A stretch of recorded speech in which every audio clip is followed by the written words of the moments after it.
Hey everybody, in this video we're going to take a look at the agentic dev team, which consists of 4 static agents and there's no limit to how many agents that this can spawn up, so it can go up to over 10 agents. Let me show you some of the apps I was able to build with this. For example, I built this calendar app in TK Inter.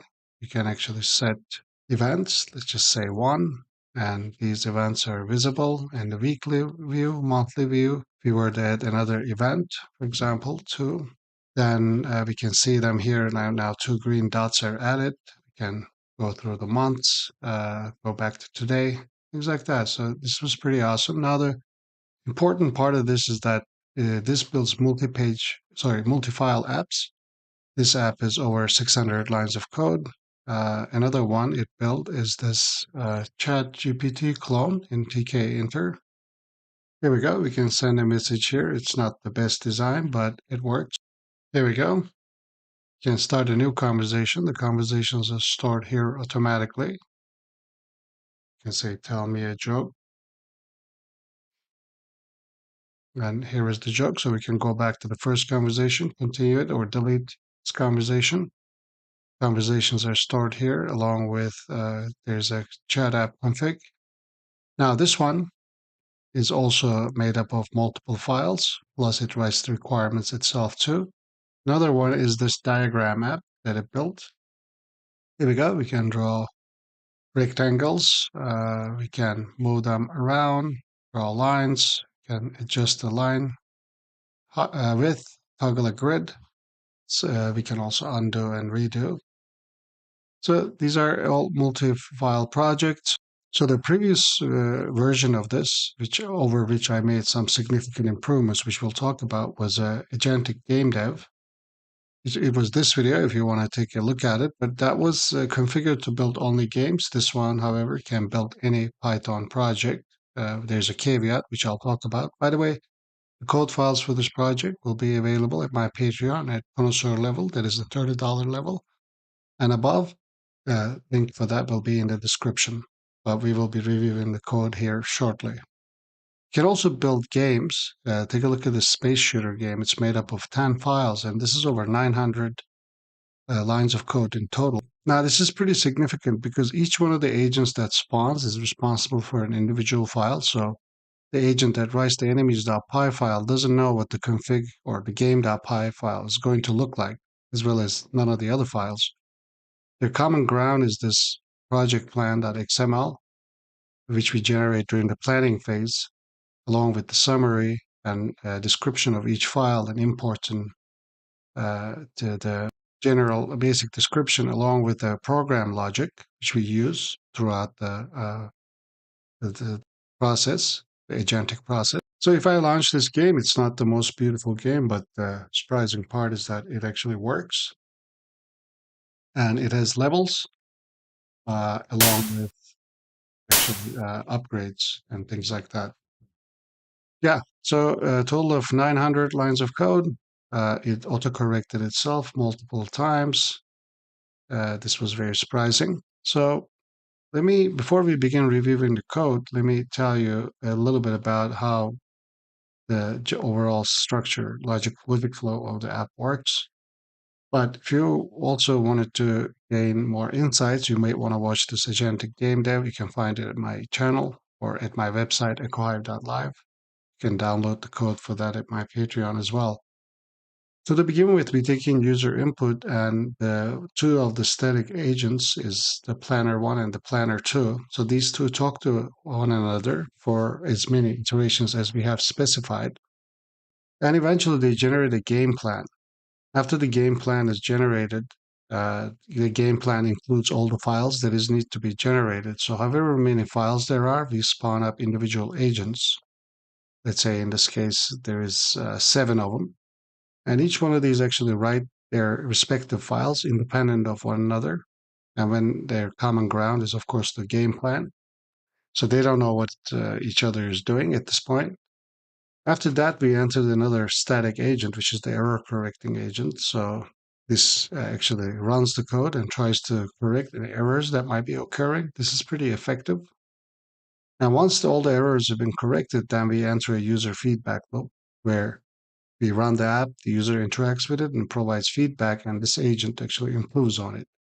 So this means we have 4 static agents, and there's no limit to how many dynamic agents that this system spawns or brings to life.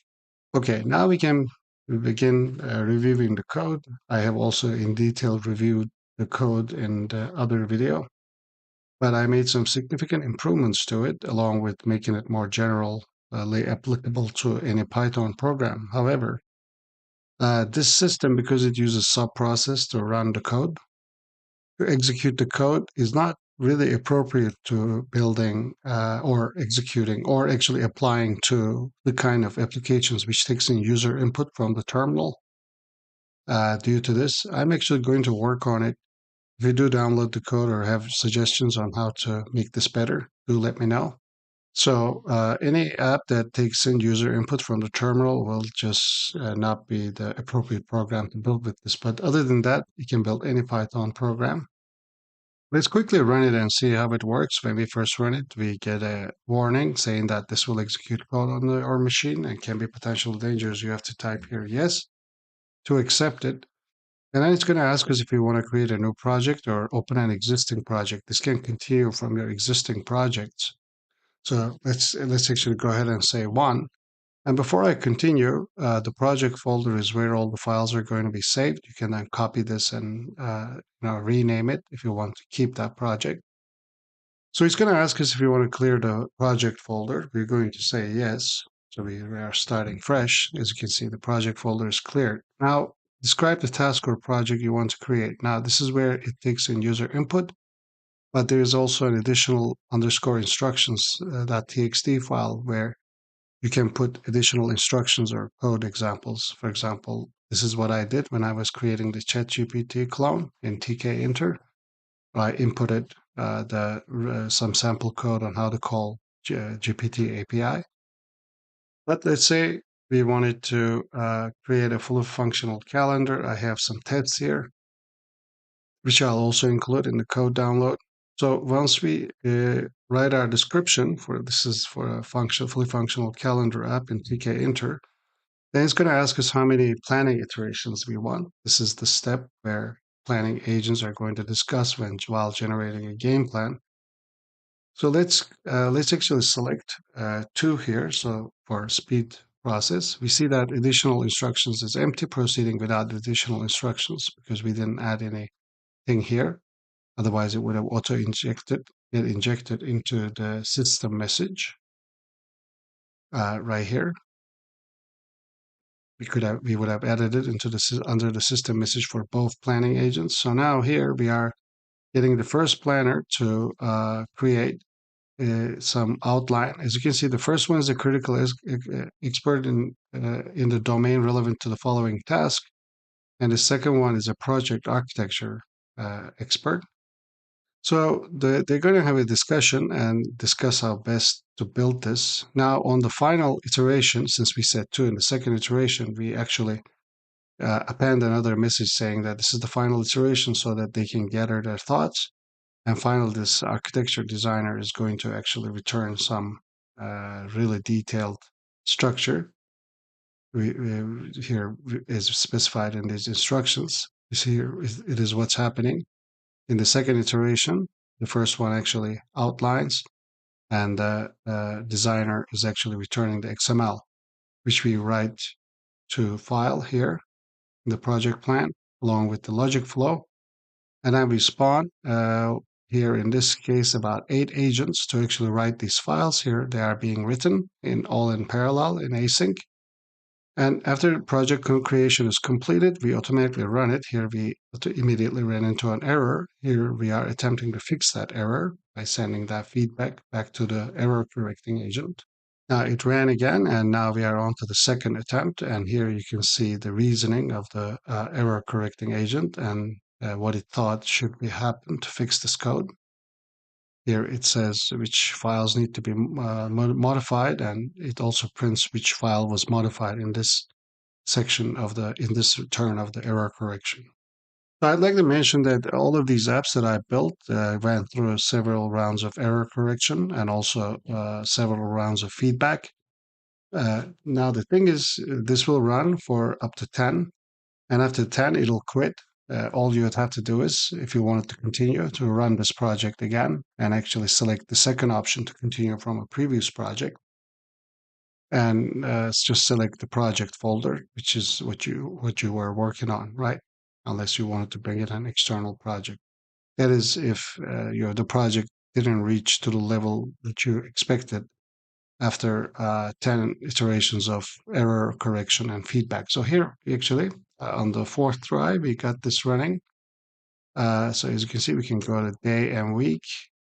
So some of the things are broken, but we can add an event. So this actually looks prettier. So once you close this, actually, some of the error messages that happen when running the code will get back to it. So it's actually good to run your program and interact with it for a bit, and then it'll continue fixing the errors for you. And once all errors have been eliminated, you go into the feedback loop and start giving it feedback. Now, I also have a line counter, quick little script, which actually counts the lines of code that is present in the project folder. We'll run that here in a second. But now, as you can see, let's see if we can add it. Both start and end time. So if the error message is occurring in the app itself, you may want to switch them to you may want to start giving. So since the app actually ran without any errors, now that particular error we would fix during the feedback loop, which we have just entered. But let's run this line counter real quick. If I were to run this, we can see how many lines of code is present in this project, which is 564. It also prints how many lines each file has. As you know, the outputs of these models are limited to 4,000 tokens, so that means you can write up to about 350 and 400 lines of code. So this wouldn't have been possible with a single line output like you would get from ChatGPT Web UI or Anthropic Cloud Chat. Now, the thing is that it's very difficult to write multi-file applications, especially since each of the agents that writes these files don't have any real knowledge of what the others are doing. So this is a more difficult process, actually, but I think this will be fruitful, more fruitful as the models get better. So now that we've seen how this works, let's go ahead and review the code. So it's a single file program, it's quite long, about 500 lines, but we use Anthropic and we are using the latest Claude 3.5 Sonnet. I would like to take a moment to talk about the benefits of becoming a patron. As some of you may know, in the last year and a half, I've spent 3,000 hours, over 300 projects. As a patron, you will have access to all the code files so you can get inspiration and iterate quickly. Another benefit is that you'll have access to all my courses. And my most recent and most proud one, the 1000x Masterclass, teaching what I've learned on how to code fast and efficiently. Also the Streamlit course and the Fast API course. In my Patreon, I also have tiers in which you can connect with me one-on-one. Check those out as well. Let's start at the end with the create project, which is the main loop. So here we take in a description for a project, and then we ask how many planning iterations does the user want. This is the part where the planner agents talk to one another. Now, I found that usually 3 or 4 works well. If you actually set the iterations too long, then they just start making stuff up, it seems. But, feel free to test it out. I usually choose 3 or 4, but 2 is all right too. If you're in a hurry, you can set it this to 1. Now, this will trigger the plan project function, which we will review. It will generate a project plan, which we saved a file, which is going to look something like this. This was for the chat application that I have built. This will include a logic flow too, which we will use. And then we create async tasks using the agent write file function, which is going to spawn or create an agent for as many file names there are. And then we run those and write them to the project folder. And then here we have the max attempt set to 10. Here we will enter an error correction phase by running the project with the run project function. Now, if there is no error message, then we will continue with taking user feedback. essentially, after the code files are written, we enter error correction, and if there is no errors, then we start taking user feedback. And we call update project files to write them to file. And if there is an error that occurs during the feedback process, we actually call the error correction phase as well again.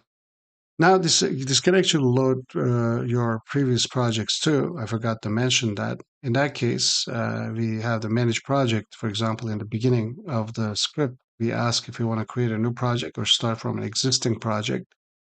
So you can put a folder here, and it's going to ask you the folder name. And after that, it is going to copy all the files into the project folder and continue with the error correction and feedback phase. So we will, in this case, if you load another project, we will skip the planning part. So now let's go back to the beginning and see how this works. At first, we print some messages. We do print a warning. The script will, not may, but will execute. Code on your machine can be potentially dangerous, so you have to accept this because this code will be running, executing code for error correction phase. So here I have this other file called additional instructions. So you can actually put instructions here, for example, or code samples if you want it. This will handle everything for you. If it's empty, no worries, because it has a chat loop here. Perhaps I should run it so we can see how it works. Next, we have a function called clear project folder. This is going to ask user if they want to clear the project folder, which is the main folder, where the main project folder, then it just clears it. Another function is necessary when working with Anthropic API, add separator between consecutive user messages. So sometimes due to us appending additional user messages to the messages list and Anthropic not accepting two consecutive user messages, this just inserts a arbitrary assistant message with just with 3 dots in between them so that we don't get API error. Now, here is the planner agents, plan projects, which takes in a task description and iteration number. It reads the additional instructions, if any, and then you can read this in detail, but the first one is a logical, critical expert in the domain relevant to whatever the task description is. The second agent, this is the system message for the first one. This is the second one. It's pretty much the same thing, but is a project architecture. So the first one is going to recommend stuff, and the second one is going to try to actually put it into some kind of order. The important things here is that all files need to be in a single folder. It's important that the files are not put into a separate folder under the project folder. So do not create any folders for the project, that is. So all the files need to be just strictly under project folder. And another thing is that we don't want it to create any unit tests. They're not very helpful to us. And we want it to print all messages within the files, meaning with print statements to terminal, and not to a log file, or especially not use logging, so we can get accurate error messages when running them with subprocess. So if you find a better way of doing this, please do let me know. And we don't want it to refer to any external files, especially when building games, unless the user provides them and provides them in the instructions. Another important thing is that we want this, since the subprocess is going to run a main.py file, we want the main entry point to the program to be in the main.py file as a main function within the main function. And the main function should not take in any arguments. So those are really important. Other than that, these two will engage in a talk. Here, after defining the system messages, for the first one, we add please plan a project based on the task description. The second one, we don't add any because it's going to take in the input of the first one. Then we enter the iterations. And we pretty much run this by calling Claude, right? But when we are at the final iteration, to the first agent, we append that this is the final iteration. Please provide your final project structure. And we iterate some other important stuff, such as don't return any directories, just the file names and descriptions, and make sure to mention what dependencies and libraries are necessary for each file. And again, we do the same if it's final for the second agent, but this one actually is going to review the project design carefully and provide your final response in this XML format, which is going to include an overview, components, files, each file along with their description. Also, at the end, we also say it to include a requirements.txt, which may be out of date, but it's there anyway. And also a logic, which describes the logic flow of the app, which we're going to use in the error correction phase and the feedback phase.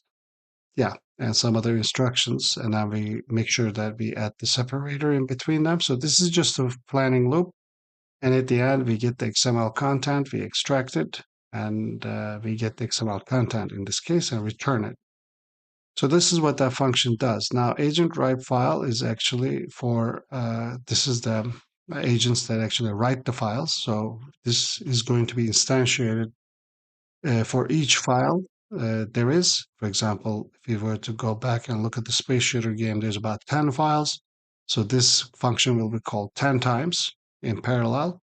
So you can see that you're an expert in creating files for a project like this. Here again, we reiterate that the main function and the main.py is the entry point. And we do want to say, this is really important, that it returns the full code always, and do not say something like the rest of the code remains the same or stuff like that. And we don't want it to redact the code. Pretty much that's it. So we pass, that's the system message. Here we pass the file name, which comes to us from the project plan. As you can see, each file has a description. That is what we pass here. We say you're responsible for this file with this description, but we also pass in the entire project plan. So it has a general idea of what's going to happen in this project. Always return the full contents of the file, and it just pretty much returns it. We split it, we take it, and we write it the file. This parse file structure is for the it's for getting the XML structure out of the agent's final plan. Now, fixed project files is where we actually fix the errors. We open the project plan and we only extract the logic element for this case. So we are not really, because at this juncture, we are actually going to be loading all the files into the model's context. So it's going to know what the entire project is about, this error correction agent.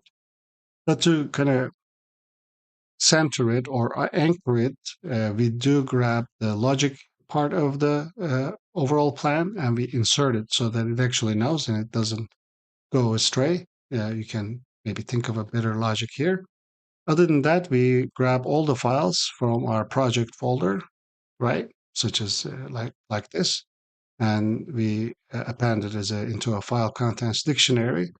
So now we give it some instructions, such as it's an expert in fixing errors. We do give it a reasoning step, and now we instruct it to return XML tags with each file name. Always return the full code for each file. Now, that is the system message. In the user message, we say that an error occurred because we will be executing the code, and if there's an error message, that's why we are here. We pass the error message.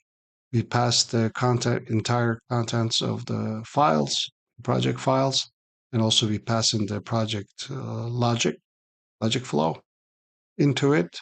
And then please analyze the error, provide a corrected solution. And it's going to reason about it and hopefully provide us with some correct solution. So from my experience, when you run this enough times, it's very good at fixing errors. Sometimes it repeats itself, but it works. So the next function is to update the project. So this is the update project files. So function is the feedback loop. Again, we grabbed all the project files, okay, from our project. We get the file contents. We get the project plan from this XML file. And then that is the same thing we've done. And here is our prompt. Here are the current contents. User has provided this feedback. This is what we have written here. And on the project logic, please analyze the feedback. And this can actually manipulate multiple files. After a reasoning step, it returns the files. And the prompt is ahead of the system message here, but the same difference. You are an expert in updating the code. Again, we reiterate some of the important stuff, such as do not redact the code, return full code, main function in the main.py is the entry point, okay? And now we make another call, as many as necessary. And here is the run project. This is actually to capture the outputs and the errors. Do we use subprocess to run it? project folder can be customized here at the top. You can also change the print response to false if you didn't want to read all this stuff that we were looking at, such as these.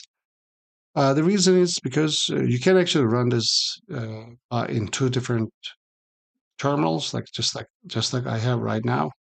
You can actually go here, split a terminal. So if you were to do that, you can run one, and then you can also come here and say like project 2. So you can run this system at the same time in two separate terminals. As a matter of fact, even 3 separate terminals, if you so want it. If you change the project folder here, then they won't overwrite one another. That's all. Okay. So at the run project file, we run it, try to capture. We print a message project is running. Please interact with it. You can close it too, but this is really where we capture all the outputs and the errors. Do interact with your project if it's like a window, so we capture as much stuff as possible. And once we have it, we return it with the output or the error summary. Okay, otherwise we return none. We can exit the error correction loop. Now, open existing project is just like kind of like a helper function, which is going to ask for a project path. For example, if I was working on the space shooter game and from before, and I were to bring this folder here, I would actually enter this folder name. And what this is going to do is it's going to copy all the files under here, under the project folder, and then it's going to continue. So manage project is going to ask us if you want to create a new project or open an existing project. If it's one, it's going to go through the process of whether to clear the project folder or not. It's up to you. And then it's going to await create project, which is the main loop that we examine. It takes a task description, iteration, and it runs the general loop for us, including planning the project, writing the files with async IO, and entering an error correction and feedback loop. That is if we were to select one. If we were to select 2, then we're going to open the existing project using this function. Okay. And then again, we're going to enter the same loop as we've just seen, but there's going to be no planning part of it. Other than that, everything else remains the same. That's it. And then we run the manage project, which is our main function with asyncio.run. So that's it. This actually works really well. I'm working on improving it. Do let me know what you think. Maybe if you like this, I'll make a live stream. We can test it out together. So I'll include all the projects that I built with it, along with all the other necessary files, which will be available for download at my Patreon, like I said, for Connoisseur Plus level, which is $30 and above. If you want to dive deeper into it, do watch this agentic game dev, which was really the birth of this project. Also, I've created another project called Agent AGI, which is a much more powerful system, and it's not restricted as this one. This is what I call a restrained or restricted agent process, which usually ends up having better results. But like I said, these two are really one of my best projects, which are the same, but I keep updating it. Agent AGI is also available at my Patreon, but that's for Architect Plus patrons at $50 and above. Take a look at that too. Also, I started posting much more on X or Twitter. My handle is hive_echo. I post more videos here, some short examples. Do follow me there if you're interested. And on my Patreon, I have tiers with which you can actually connect with me one-on-one if you needed some consultation or needed some help with your projects. I have 1 hour every month and 3 hours every month tiers on my Patreon. I also started having Ask Me Anything sessions with Architect Plus patrons every week now at different hours. Check that out as well. There should be a link in the description for that as well. Thank you for watching, and I'll see you in the next one. I would like to take a moment to talk about the benefits of becoming a patron. As some of you may know, in the last year and a half, I've spent 3,000 hours, over 300 projects. As a patron, you will have access to all the code files so you can get inspiration and iterate quickly. Another benefit is that you'll have access to all my courses. and my most recent and most proud one, the 1000x Masterclass, teaching what I've learned on how to code fast and efficiently. Also the Streamlit course and the Fast API course. In my Patreon, I also have tiers in which you can connect with me one-on-one. Check those out as well. Hey everyone. In this video, we are going to explore a multi-agent or agentic workflows. This system that I developed can write multi-file full games closing on 1000 lines of code, which work really well, using on average about 10 agents at a time, but there's really no limit on how many files project you can make or how many agents that this can spring into being. Let me just show you some of the games it has coded, then I'll explain what this is all about. If, for example, was able to build this snake game, which is very difficult to build actually, and it is fully functional with predictive block where the blocks are going to fall. And this is close to 600 lines of code spanning over 8 files. And it has level increments, meaning the game will get speedier. Everything in the game actually works. So this is pretty spectacular. I do want to say that there's a difference between open-ended agents and restrictive agents. Restrictive agent systems. This is a restricted or semi-open agentic system. That's why I restricted it to Pygame, building Pygame, but by simply changing the system messages, you can actually implement this to your use case very easily.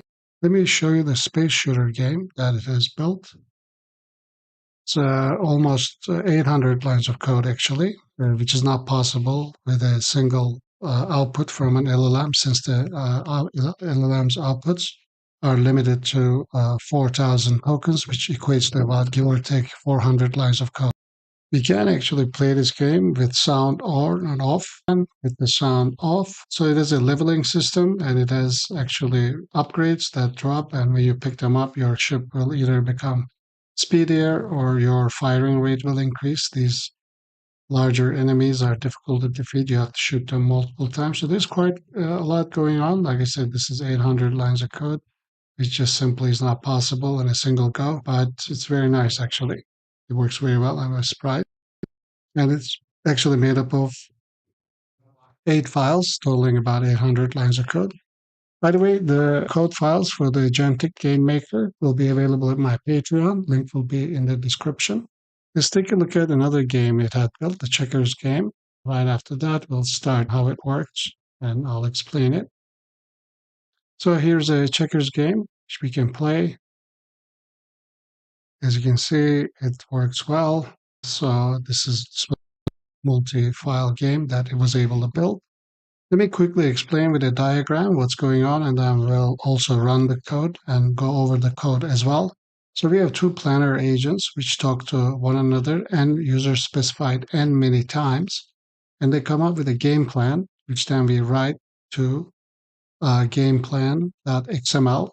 So each one of the agents that actually write these files, so each one of these files are written by a separate agent, which doesn't know what the other files are going to be. So as you can see, the difficulty in this, for example, the agent that ran main.py had no idea what the mini.py was going to be, except for what was described in the game plan.xml.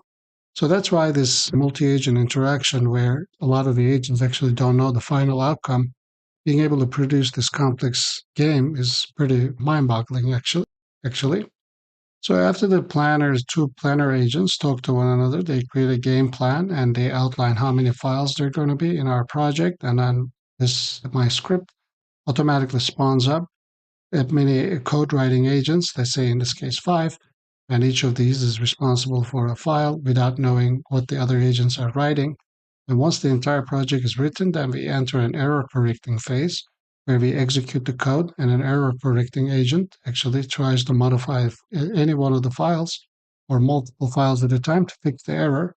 You repeat this a total of 10 times, and you can actually manually continue this process as well. But once the game is running properly, then we enter a user feedback phase where you get to play the game and then give feedback to the user feedback agent, and this agent will try to improve the game for you. So at any time, you can have 2 of planner agents, 4 or 5 coding agents, and an error correcting agent and a user feedback agent all working in conjunction with one another to build multi-file full projects for you. So there is no limit to how many agents can spring into being, but usually speaking, on average, there's about 7 or 8, and they all coordinate without really knowing all the information that is available. For continuing, I do want to say that this implementation is restricted to building games in Pygame, but like I said, you can change the system messages for agents to actually accommodate many use cases. So let's go ahead and run this and see what is happening. When we first run it, we're going to get a welcome message to agent game dev, and it warns you that this script will automatically execute code, and we have to say yes to it, that we understand it's going to be executing code. And then it wants us to describe a Pygame that we want to create. Let's just say a game of Pong. Let's say AI versus user. And how many planning iterations do we want? Let's go ahead and say 2 for brevity. So now the agents are going to go through planning iterations. Now, currently, we're not seeing what they're talking about, but we can actually turn on print false to true, and we can actually see that. So we can actually read what they're saying to one another. Let's turn this to true and actually run this again. So again, I've selected a game of Pong, AI versus user. So now the first part of the planning has begun. We will first see the first agent give an outline, and the second agent actually is responsible for creating more of the structure of the game. So here is the first agent's plan, and then the second agent's plan is going to show up in blue.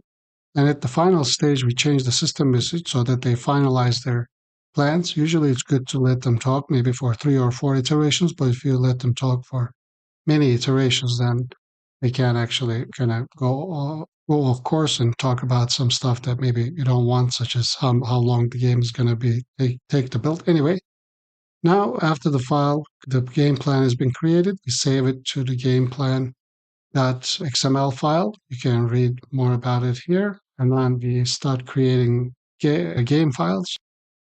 Each one of the game files are created in parallel by a separate agent, which has no idea of what each one of these files are going to be. And after that, we run the game and we get an error message, and we do a total of 10 attempts to correct the errors. And then we can also continue beyond that. But I just thought user can select it. So correcting agents reasoning process and the corrections to different files, and we get to see which files were updated, in this case the game.py and main.py, and we still got another error. And we also keep track of which files were present in the error message, but I realized that sending all files to correct the error is actually the best way to go, for reasons maybe I'll dive into later. Now it seems like, yeah, they were able to create this game, but as you can see, the Pong game, the ball is not bouncing from the up and walls. And now the game is running without error. We enter the final phase of this agentic system where we can provide feedback. So I'm going to ask, make sure the ball is bouncing off of the top and the bottom walls. And now feedback agent is going to take in our feedback and going to reason about it and return corrected files. And we can actually iterate on it many times if we want it. So here we go. So this is working, but the bouncing is not. Okay. Now I'm asking, the ball is not bouncing off the top and bottom walls. Please implement the math for it. And like I said, we can repeat this as many times as we like. I do want to say that our app currently has 6 files with a total of 260 lines of code so far. And it's very difficult to get a file system working, as in this case, for example, to manage multiple files and their interactions is actually much more difficult than writing a single file project. Okay, now it had updated after another try, but now it actually is running into another error. So during the feedback phase, when the game's trying to execute, if you run into errors, it will automatically try to fix these errors too. So the error correcting agent will trigger. But now we have a game that actually is corrected itself, and now we can play it. against the AI. So this took a few iterations, but imagining that we didn't give the planning agents too many iterations to plan, this is actually pretty good. And it is with 6 different files. So this is how it works in a nutshell. Now let's go on to review the code files so we can understand how we can build something like this. So bear in mind that this is quite a complex 500 lines of code, but you will have learned a lot about agentic systems by the end of it. But just so you know, the code files will be available at my Patreon, and I am starting regular Ask Me Anything sessions at my Patreon for Architect Plus patrons. Link for that will be in the description as well. The requirements for this is Anthropic and Pygame. Now, the sub-process uses whatever libraries that are installed in your environment. So if you change this to reflect your own use case, make sure the necessary libraries are installed.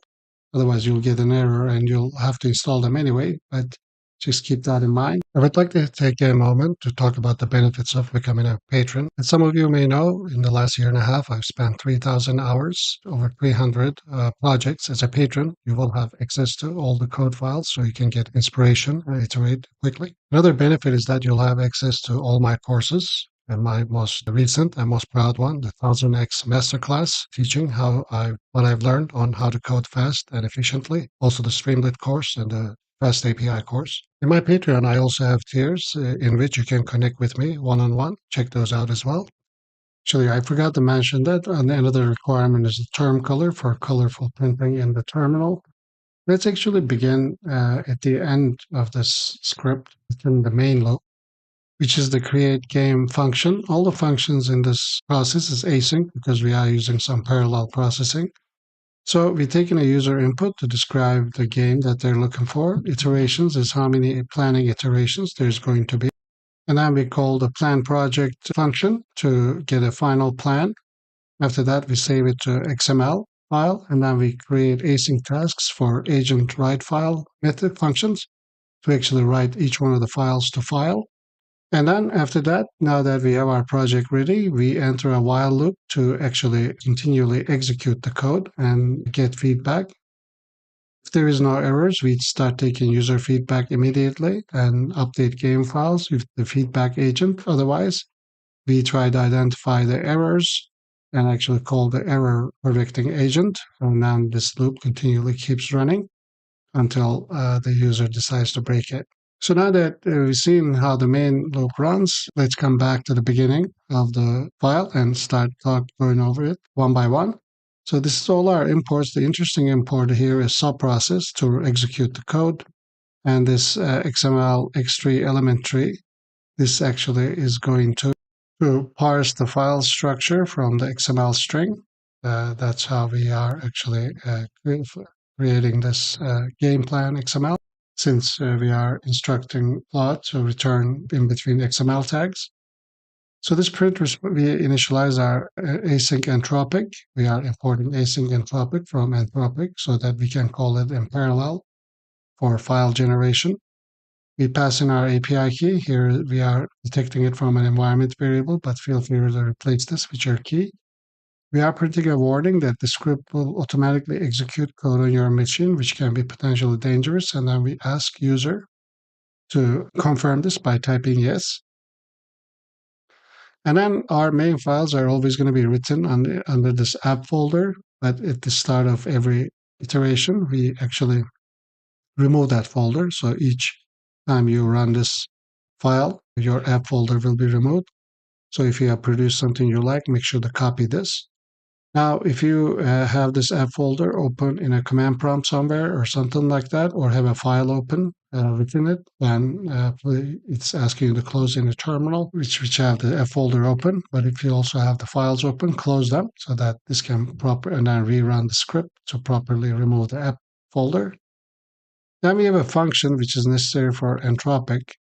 This is to add a separator message between consecutive user messages. Now, Anthropic's API doesn't accept consecutive user or assistant messages in a row. In this implementation, we never get consecutive assistant responses, but we do get consecutive user responses into the message list. So this convenient function actually just checks for that and inserts an assistant message with just 3 dots. So this is just something we have to deal with. Other than that, here we are defining our plan project function, which is the function for planner agents to discuss and plan the project. The first system message says you're a logical critical game design expert, and the second one is a logical critical Python architecture expert. Your role is to discuss and plan a critical and critical and rigorous eye a Pygame project based on user input. You can see how you can change this to accommodate different projects that you want this agentic system to execute for you. So we're not going to read all of it, but there were some important parts. For example, I did say that focus on game mechanics, structure, and overall design.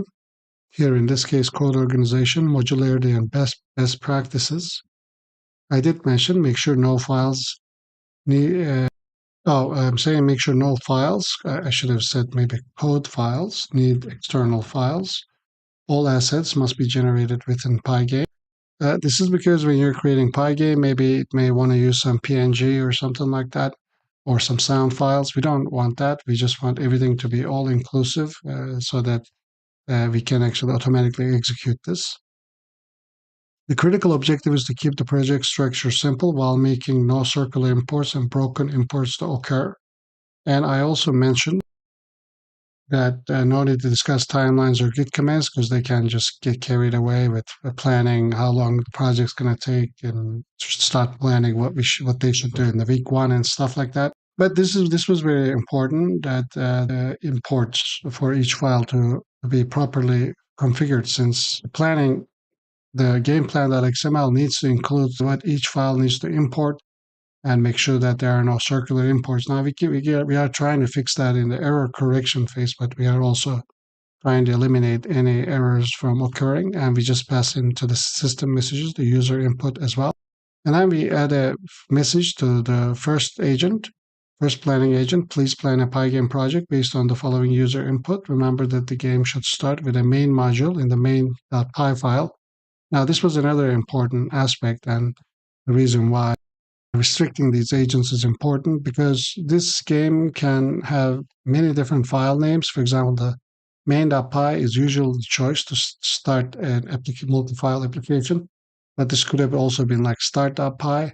But that's just the file name. But even within the file name, the main function that runs it can have multiple names. For example, it can be main loop or start, but we want it always to be main, both for the file name and for the function name. And also we want main to not take any arguments, so we can actually run the code properly. So that's why we are actually mentioning it here, and we're going to mention it in other parts of this code as well.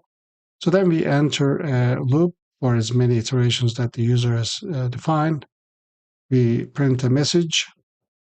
And if we are in the final iteration range, which we should talk about at the end, but maybe we'll come back to this, okay? So this is going to take place at the final iteration. Let's actually talk about it now. So there's some code that is going to run, but when we're at the final stage of the iteration, then we want to append the system user message that says, this is the final iteration. Please provide your final game structure along with file structure you think is best for the game. Don't return any directories, but just the file names and descriptions, because we want all files to be within the app directory, not within any additional directories. Make sure to mention what imports are necessary for each file. This is very critical. Critical objective is to keep the project structure simple while making no circular imports or broken imports to occur. I guess there's a typo here, or a broken sentence actually, but it works. Ensure function and other method inputs are accurate as well as their return. So we also want to make sure in the game plan, like which methods we're going to have and what will be their inputs and what will they be returning. This becomes crucial when each agent is working independently on their own file, so they give a general idea of what functions or methods and what inputs they're taking and what they're returning. Remember that the game should start with a main module in the main.py file. We are again repeating that concern that the game starting file is main.py and the game starting function is main function, which doesn't take in any arguments. So we iterate this here. Now, at this point, we do want to make sure that message one, since we added a user message here, and we are adding another user message here, that we have to add a separator between those two. Then we just simply call on, if we set the print response to true, we print it, and then just append the messages to the appropriate agent's message list. And if it is final, the last message that it gets, the second agent gets, which is going to be the one responsible for returning the actual XML game plan. This is the final iteration. Please review the game design carefully and provide your final response in the following XML format. So we paste this here, but you can see it more clearly here. It starts with a game plan and then it continues with overview mechanics, along with the files, with a file for each file. As you can see, this just is a repeating process, along with the definition of the file, along with the necessary methods or functions that are in it. And we do instruct it to not return any additional directories, but just the file names and descriptions, along with simple descriptions of functions and methods, along with their inputs and returns. Anyway, so you can read this, but this is a very important message. This is the final message. And I'm not saying this is the best message. If you do download the code, feel free to improve on it. And at this point, we do need to add a separator in this juncture too. And now we get a response. So we keep getting these responses anyway, all throughout the iteration cycle, but only if it is final, we add these final messages to actually for them to gather their thoughts and provide the final plan. I would like to take a moment to talk about the benefits of becoming a patron. As some of you may know, in the last year and a half, I've spent 3,000 hours, over 300 projects. As a patron, you will have access to all the code files so you can get inspiration and iterate quickly. Another benefit is that you'll have access to all my courses, and my most recent and most proud one, the 1000x Masterclass, teaching what I've learned on how to code fast and efficiently. Also the Streamlit course and the Fast API course. In my Patreon, I also have tiers in which you can connect with me one-on-one. Check those out as well. And at this point, we just use regex to extract the plan and return the XML contents. Now, the next one is to define the agent write file. I guess this is not the best name to give it, but this is actually going to take in the file name, file description, and game plan. And we're going to call this multiple times in parallel. So this is a very important agent. Each one of these agents are going to be responsible for each one of these files within our project. So the system messages that you're a Python game developer to write error-free code based on the overall project structure. Do not include any external media files, val.commented code. The game should start with a main module in the main.py file. Main shouldn't take any arguments. Again, we are reiterating here. And it's going to return the code in this XML code blocks. This is the system message, and here's the prompt. Create a Python file name, and we pass in the file name. For example, the ai.py, bol.py, config.py. With the following description, we pass the file description, but we also pass in the overall game plan. Remember, the game should start with a main module, so we are repeating crucial stuff at every juncture. We also ask it to return the full contents of the file. And then we make the call, we get it, we take the code by splitting the string, and then we just write it to the appropriate file name. Now this parse file structure is important only when we receive the XML string to actually parse it and actually write it to the game plan.xml. Now next is the run game, which is going to be responsible for running the game that has been completed to check for errors. We're going to print some information, and then we're going to initialize two strings, full output and full error. We're going to run it with sub process, and we're going to keep track of both the std out and a std error. And we're going to append it because when you're running the Py game, you can get runtime errors plus terminal errors. So we're trying to keep track of both. So essentially, while true, we try to keep track of output error and the regular error. For example, the game may not launch. I mean, you may get an error during the launch of the game, or you may get an error when trying to perform an action because maybe the code is broken. So we're trying to capture all of it and append it. And at the end of the day, return it right here. We keep adding the std out and std error to full output and full error, and including the error summary, and return the error summary. And otherwise, sometimes we're not going to run into any errors. Then we say game completed successfully. Then we return none. Now, create game again is relooked. Is going to be the main loop. We specify a mixed attempt. I'm sorry, actually, this is not the main loop, but this is the loop where actually we create and run the game and collect error messages. So we're going to try to do that up to 10, but we are also going to allow user to continue if they want to. After that, we're going to enter an infinite loop, and we're going to run the game, and we're going to get an error summary. And if the error summary is not done, we're going to say game ran successfully, and we're going to take in user input.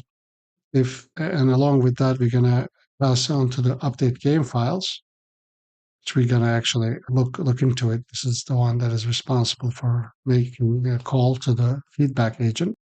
And we print the count lines of code. We print how many lines of code that are actually present in our entire project. Now, otherwise, we print the errors detected, and then we try to attempt as many times as allowed, fix the game files, and print the count lines of code after each iteration. And when all the errors are fixed, they are fixed successfully. Otherwise, fail to fix all errors. After max tries, then we ask the user if they actually want to continue. So this actually can continue beyond the max attempts, but only with user consent. Now here's the fix game files function to fix errors in the game files. This is going to print attempting the fix error, and it's going to actually find all the files in the error messages. So my original thought was that I only wanted to send for error correction the files that were present in the error message, but that just wasn't the correct solution. Because sometimes main.py file, for example, would throw an error about config.py not having, like, let's say, screen height. Config.py wouldn't be present in the error because config.py is not really associated with that error. So at the end of the day, I do actually extract all the error file names, but in the end, actually, I create a dictionary and go over all the files that are in app, and actually essentially have all the file names and their contents in this dictionary, and send each time for error correction when we are making the API call. But if you do have error file names, we still print them. But when we are sending, we do send all the files for error correction, and we just print them for information purposes. And here is the system message for the error correcting agent. Your task is to fix error in the Pygame project. Analyze the error. So this is pretty standard, but we are also, again, reminding that the game should start with the main module in the main.py file. So this type of stuff you have to do, I found out. But I did say that it needs to carefully reason about the error in a step-by-step manner, and I gave it XML tags within which it can reason, and then after that, it can actually return the corrected file contents. Now I can do that for multiple files. Although I should have mentioned that it should, but it does that anyway. And then we also have another, so this is the system message, but we also have a user message. An error occurred while running the Pygame project. Here's the error message. We passed the error message, and now we pass the entire contents of our project. Please analyze the error and provide a corrected version of the files. Resolve the error. Return the full contents of the file. So this was necessary to repeat at several places, so that it doesn't redact its final solution, but to just return it, and so we can write it as is. Remember that the game should start with the main module. You can see I repeat this at every possibility. Then we just make the call, and we get the corrected files, and we just loop over them and rewrite over them, essentially. And then we ensure that they were written. And then we clear the Python's module cache. I don't think we need to do this anymore, but I'll just leave it there since this code became quite complex. I don't want to remove anything, but originally I was using a different way of executing the code, which wasn't working very well. Then I switched to sub-process. So this was necessary to clear the module cache for that. So it may not be necessary. Maybe I don't know. This may not be necessary. And then we sleep a little just to give system some time to actually make sure the files are written. Otherwise, we print no corrected file content found in the response, just in case if there was such a response, but I never ran into it. Then here's the function to update game files. This is going to gather all existing game files, go over them, and this is it's actually, now I'm realizing these function names are not very well written. I'm sorry about that. But this one actually is the feedback agent. You can change them if you choose to download it. This is going to take in the user feedback, and it is going to gather all the existing game files and prepare the prompt for the API. And here's the prompt. Here are the current, we pass the entire contents, and then we provide the user feedback, and then we say, please analyze the feedback and suggest updates to the game files to address the user comments. I feel like any one of these system messages can be improved. But anyway, when we do say that please provide the fully updated content, not just redacted versions of them. Return the updated file in this format, so we can know which file name plus the contents. Always return the full contents. Game should start with a main module in main.py file with no arguments again. We're also mentioning it here. Now this is the regular prompt, and the system message for this is, you're an expert Python Pygame developer. Your task is to update the Pygame project based on user feedback. You can see that by changing this Pygame developer and the mentioning of games here, you can make this accommodate any type of projects. Anyway, so this is the system message for the feedback agent and the call. And now we get the extract the updated file contents from the response, and now we write them.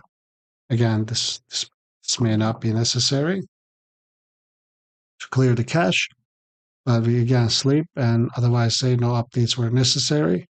Here's the function to count the lines of code, looping over all the files just to see how many lines of code we're writing. But like I said, out of all the ones that I worked on, like Space Shooter is nearing about 800 lines of code and Tetris 600.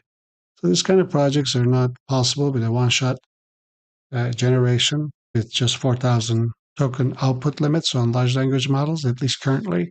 Now, I do want to mention that these multi-file projects are way harder for large language models. The single script, like a single go at a single file project is actually, it seems large language model will have a much easier time with that, especially considering each one of these files is written by a separate agent, not knowing how the entire project will actually turn out. So keep that in mind. And here in the create game, this is the main function. We take in user input, take in number of iterations, we get the final plan, write it to gameplan.xml. We get the file structure out of that, and then we create a app directory if it doesn't exist, and then we create an async.io list to call the agent write file. These are the agents that are going to be responsible for writing each one of our files.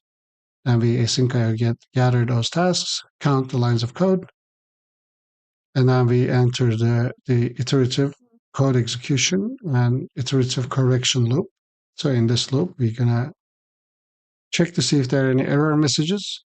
If there are no error messages, then we're gonna move on to the feedback correction. So this single loop actually takes care of feedback correction loop with the feedback agent, plus the error correction loop with the error correction agent. So if there are no errors, this part will run and will continually iterate on the code. But even after this, if there's this allows us to, even after a feedback, if there's an error in the code, then we can actually execute that code and try to autocorrect it.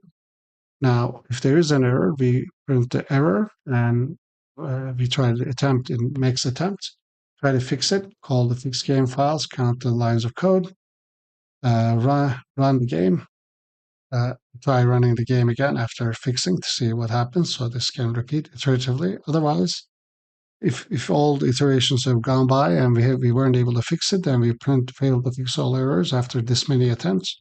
But then user gets a choice to run it one more time. But after that point, the user will have to explicitly agree to run the autocorrection again.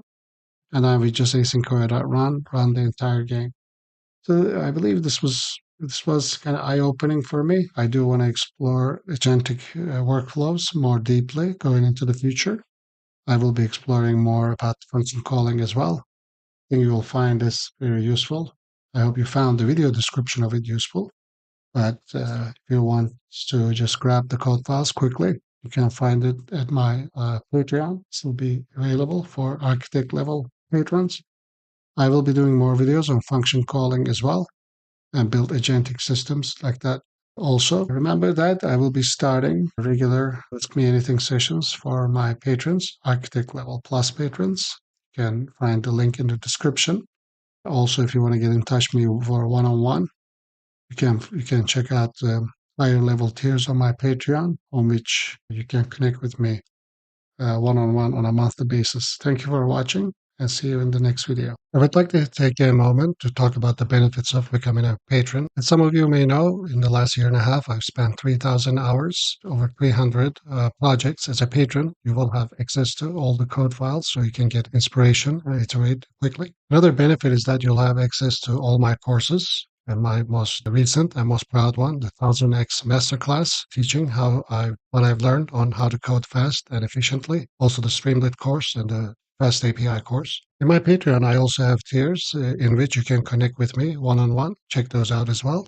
We're going to take a deeper look at the OpenAI Assistance version 2, which now accepts 10,000 files per assistant to create fully automated RAG systems. Assistance API is pretty much like an agent framework. You can actually define your agent, create file search with RAG. All of this done is automatically for you. All you have to do is just upload your files. It comes with code interpreter, which writes and runs code and create graphs for you. You can also include dozens of functions, and it will have agentic ability to choose and execute those functions for you. In my previous video of Assistance v2 API Explained, I focused more on the web UI. Now, this time, we are actually going to take a deep dive and build a nice system which allows you to talk to Assistance API version 2 with your Python code. Code files for this project will be available at my Patreon. The link will be in the description. So let's begin. When we run the script, it's going to ask us whether to enter an assistance ID or to create a new one. Let's just leave this empty and create a new assistant. And it's also going to ask us for a thread ID. Threads are a list of messages which OpenAI manages for you automatically. So you don't have to actually apply programming logic to manage the message history yourself like you would do with the chat completions. Let's also create a new thread. I'm going to leave it empty. Enter the name of the assistant. Let's just say chatbot.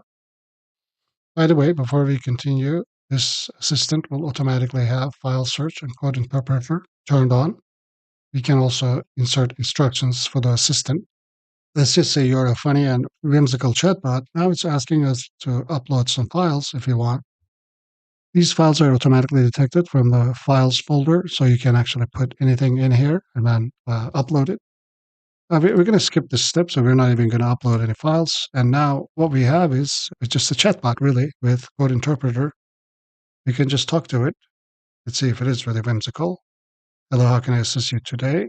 Let's just say you can't assist me. I am sad. Yeah, it's not being very funny, but nevertheless, we can also ask it to do some code interpreter stuff. Let's ask, can you please come up with 100 random numbers and plot it? Let's see what happens. Now, normally when this happens, it is using code interpreter, and we will actually, when this happens, if agent assistant decides to initiate code interpreter, it writes some code and sends it to code interpreter. With the script that I built, we actually extract that code and write it to code interpreter.py. So this is the file that code interpreter executed. Currently, the script is actually not handling the files that the code interpreter might return. I believe there's a way. And in any case, there was some issue. We can actually go to the web UI.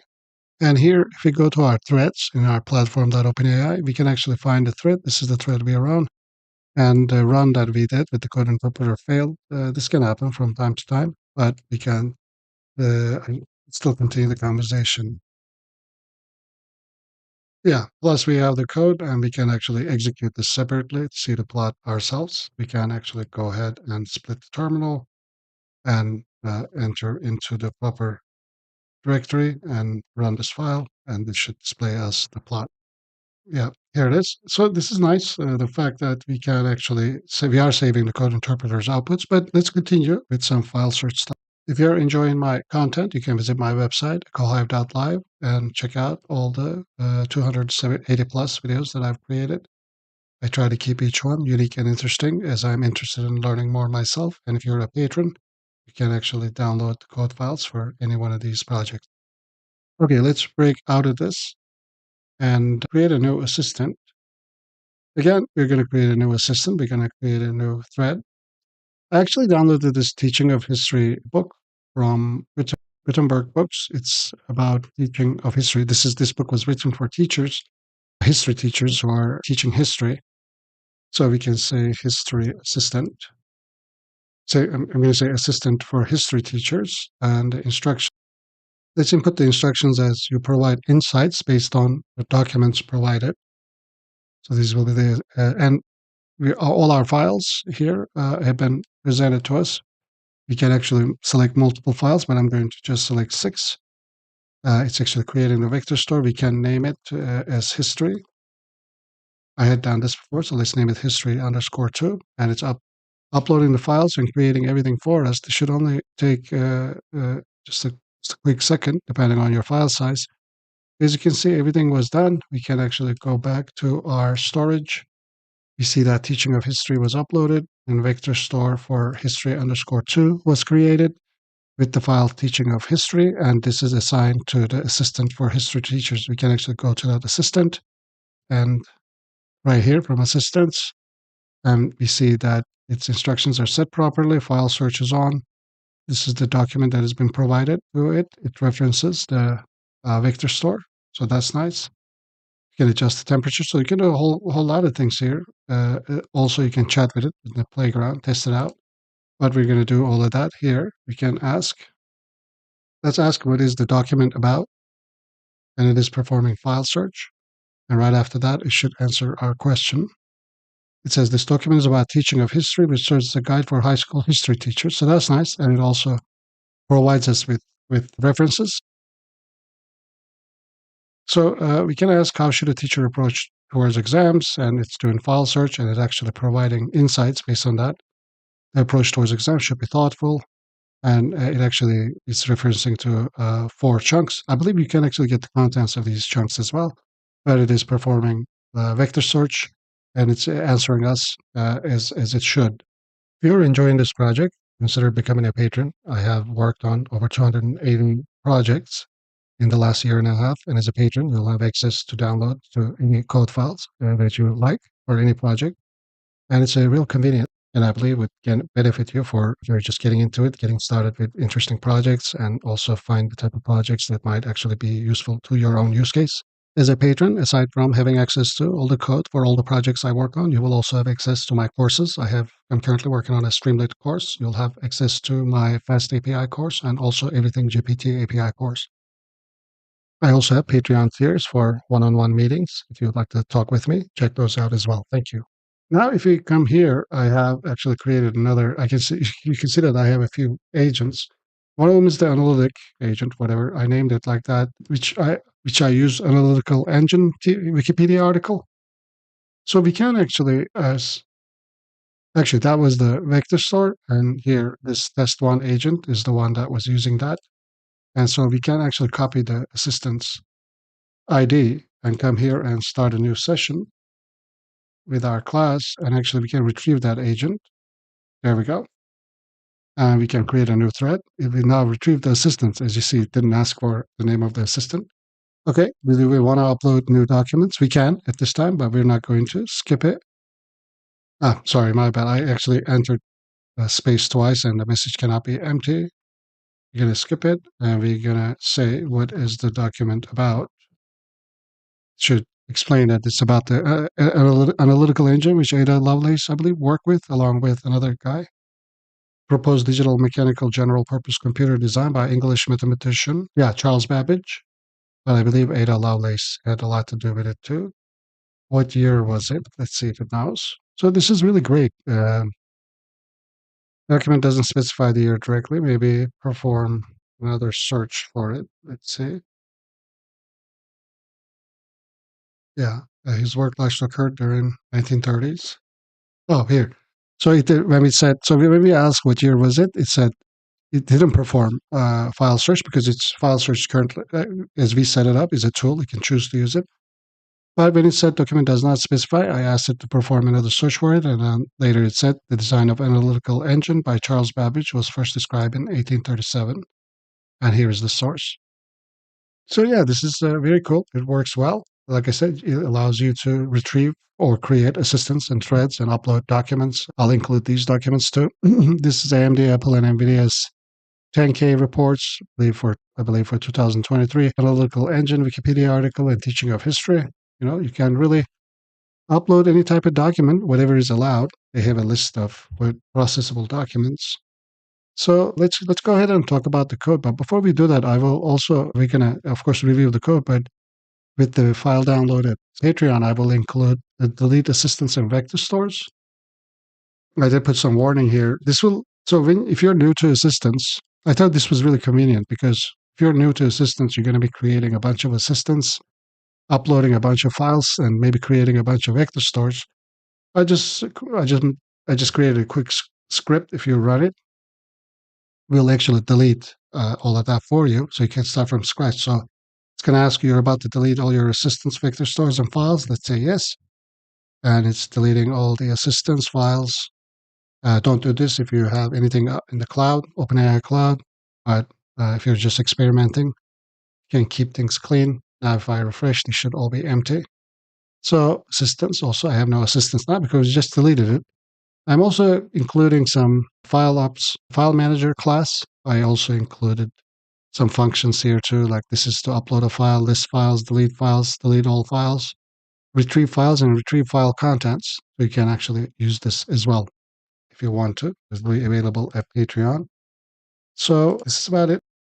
Okay, so let's review the code. We are importing OpenAI from OpenAI. We're also importing this assistant event handler from OpenAI. This is a class conveniently provided by OpenAI to help us deal with streaming responses. We're going to use colored from term color for some colorful printing, as you saw. And our class assistants unified. And this is a rudimentary class right now. I actually would like to work more on it and make it better. But it does pretty much most of the things that you might need. In the class initialization, we set the assistants, vector stores, and threads to none.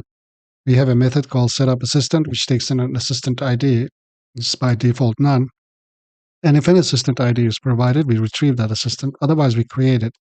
This is where we ask the name and instructions for an assistant. And then and if you're not retrieving an assistant, we create it with the name, instructions, and with tools. You can also have function calling, but I'll make a separate video on that. You can also directly upload files right here, but we're not doing that. We have set up vector store method, which is going to ask a name for it and then actually create one. And the cool thing about creating vector stores is that you can actually set it expires after parameter, and you can set the anchor to last activate day 7. If you create it like this, if you use this expires after, then if your vector store if you haven't used a vector store you created for 7 days, it'll automatically be deleted. We have another method called upload files to vector store.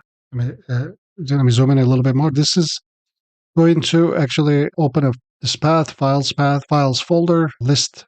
I'm sorry, this is going to take a list of file paths and actually upload it with a batch using the file batches upload and pull.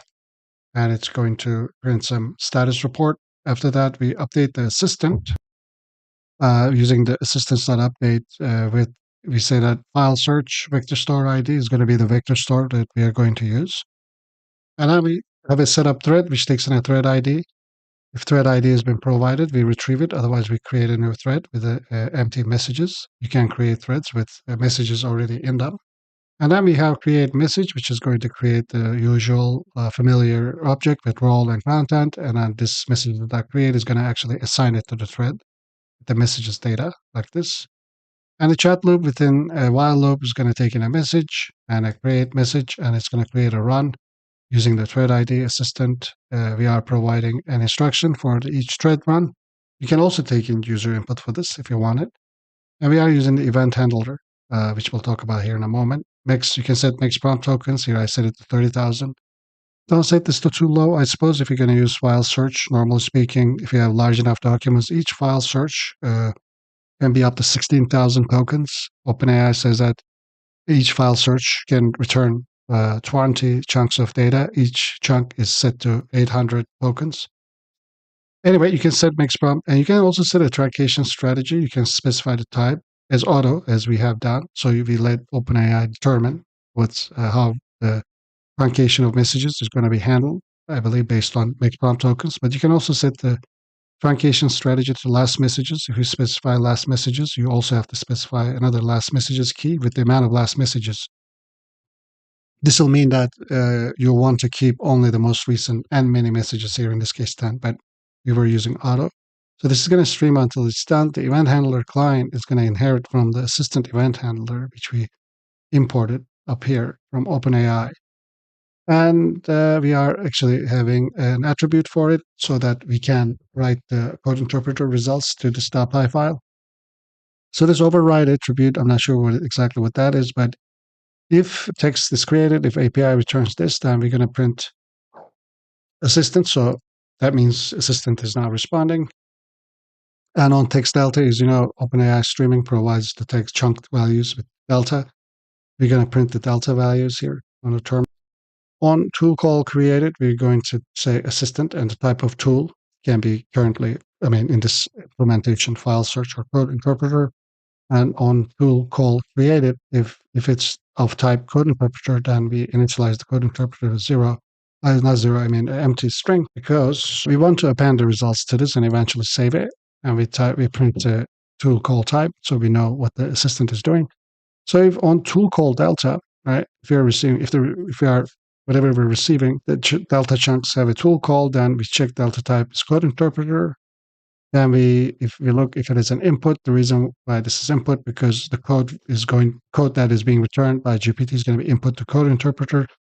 Then we appended the code interpreter eventually with the intention of saving it to file. And that's it. That's all we do here.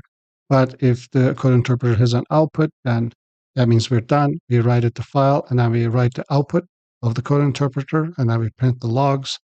And on message done. So we're not doing this, if you notice, with file search, because we don't really see the input to file search. Maybe there's a way to do that as well.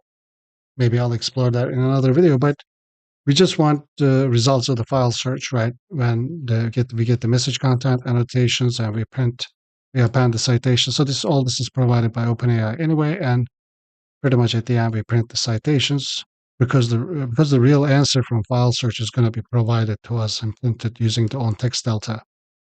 As the file search is a tool, we don't get to see the input to it. I believe OpenAI actually creates multi-query search, does keyword search, semantic search, does all kinds of stuff in the background, and then finds the right chunks, puts it in the context, and then when the GPT is responding, regular response, we print it out.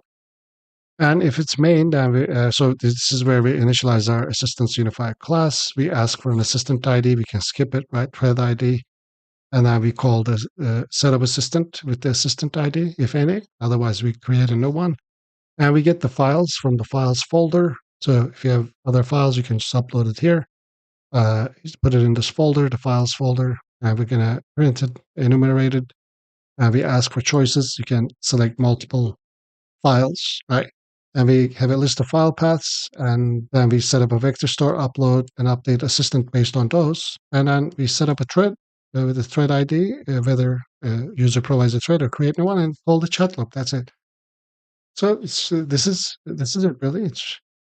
I'm really liking the new assistants API. Actually, it works really well, very smooth. Now that we have message management, the message length management or the memory management, it's really very promising. It's very easy. So if you want to explore your documents, I think this just might be the easiest way possible. So yeah, let me know what you think, and thank you for watching. And don't forget, the code files will be available for patrons to download at my Patreon. Link is in the description. Thank you. This was the end of our video, but I'd like to talk quickly about my AutoStreamer version 3 project. AutoStreamer version 3 is a PyQt-powered PyInstaller packaged Python project that I came up with. It uses your OpenAI API key to create course websites such as this one in real time. This is also deployed at Railway, and including with audio. The elif clause. In Python. So you have quite a lot of choices, such as 6 different voice choices and over 50 languages that you can choose from. You can choose light or dark theme. When you go here to generate courses, you just enter a course that you would like to generate. For example, we just did permaculture basics, and I can pick how many chapters I'd like to generate, and I'm just going to go ahead and generate it real quick. This shouldn't take too long. Our curriculum was created successfully. I can go into view course outline and search for that permaculture. And as I can see, ethics and principles, design methods and tools, and practical applications. I can then actually select this course outline and continue to generate the course created in light mode, and then the website will launch automatically and will be created for you in real time. And you can record it as I'm doing right now, or actually live stream it. It's really up to you. And once it begins, we'll be able to Ethics pause of or care stop for the streaming. earth. Permaculture revolves around 3 core ethics, one of which is the care for the earth. This ethic I'm going to go ahead and pause it. If I were to let this run, then this entire course will be generated live, and I can listen to it live. I'm going to go ahead and stop. And if I were to let this course be generated, then it'll be under my view and launch generated courses. For example, I just created a course called Financial Basics for. Let's go ahead and launch. It's like this. I can actually switch to light mode as well, I believe. I'm sorry, dark mode. And then I can revisit this course. Both I can zoom in, both is in text, and The importance of emergency funds. yeah, it has 3 chapters, which I can easily use. The benefit of this and what you'll get out of it is that instead of chatting with in a disorganized manner, this allows you to create structured courses that you can run and listen to before you go to sleep, or just fill your time. When you have just 5 minutes or 10 minutes worth, you can visit these courses back whenever, anytime you like. So AutoStreamer, you can download a free demo from autostreamer.live. I'll put the link in the description. Mac version is coming soon. You can, if you click on the download free demo, it will take you to my Google Drive download. And these are the files you'll be downloading. AutoStreamerDemo.exe is the same thing as this, except with limited features. And if you wanted to download the full version, then click on this. Will take you to my Patreon shop, where it's currently only for $200 instead of $300. You can read all about it in the website. You do need an OpenAI API key for this to work. And sometimes this is a PyInstaller packaged PyQt Python application, so your McAfee or Malwarebytes may flag it as not good, but as a matter of fact, all you have to do is just make an exception for the program. And if you have any questions, feel free to join our Discord or ask me the question that you have in Discord. Well, thank you for watching, and do let me know what you think of this project. I was really proud of this one. And like I said, the code files will be available at Patreon. And I also have special tiers for one-on-one meetings with me, if that's something you're interested in. And thank you for watching, and I'll see you in the next video. Hey, everybody. Welcome to the Agent AGI. Let's just dive right in. This is going to be a preview demo. This agent right now has only one tool, which is a tool that creates new tools. So I'm going to ask it to create a read file tool. It's going to use its tool, create a new tool. Everything's updated automatically for us. Now it has an additional tool which can read files. I'm going to ask it to read help.txt and create a web search with Perplexity tool. Help.txt just has a sample call to Perplexity web search API. This is just from their documentation. That's all. So it actually went ahead and used the read file to read it and created a new Perplexity tool. And we updated tools and the tool definitions. And now we can actually use Perplexity search. It has a tool to be able to do that.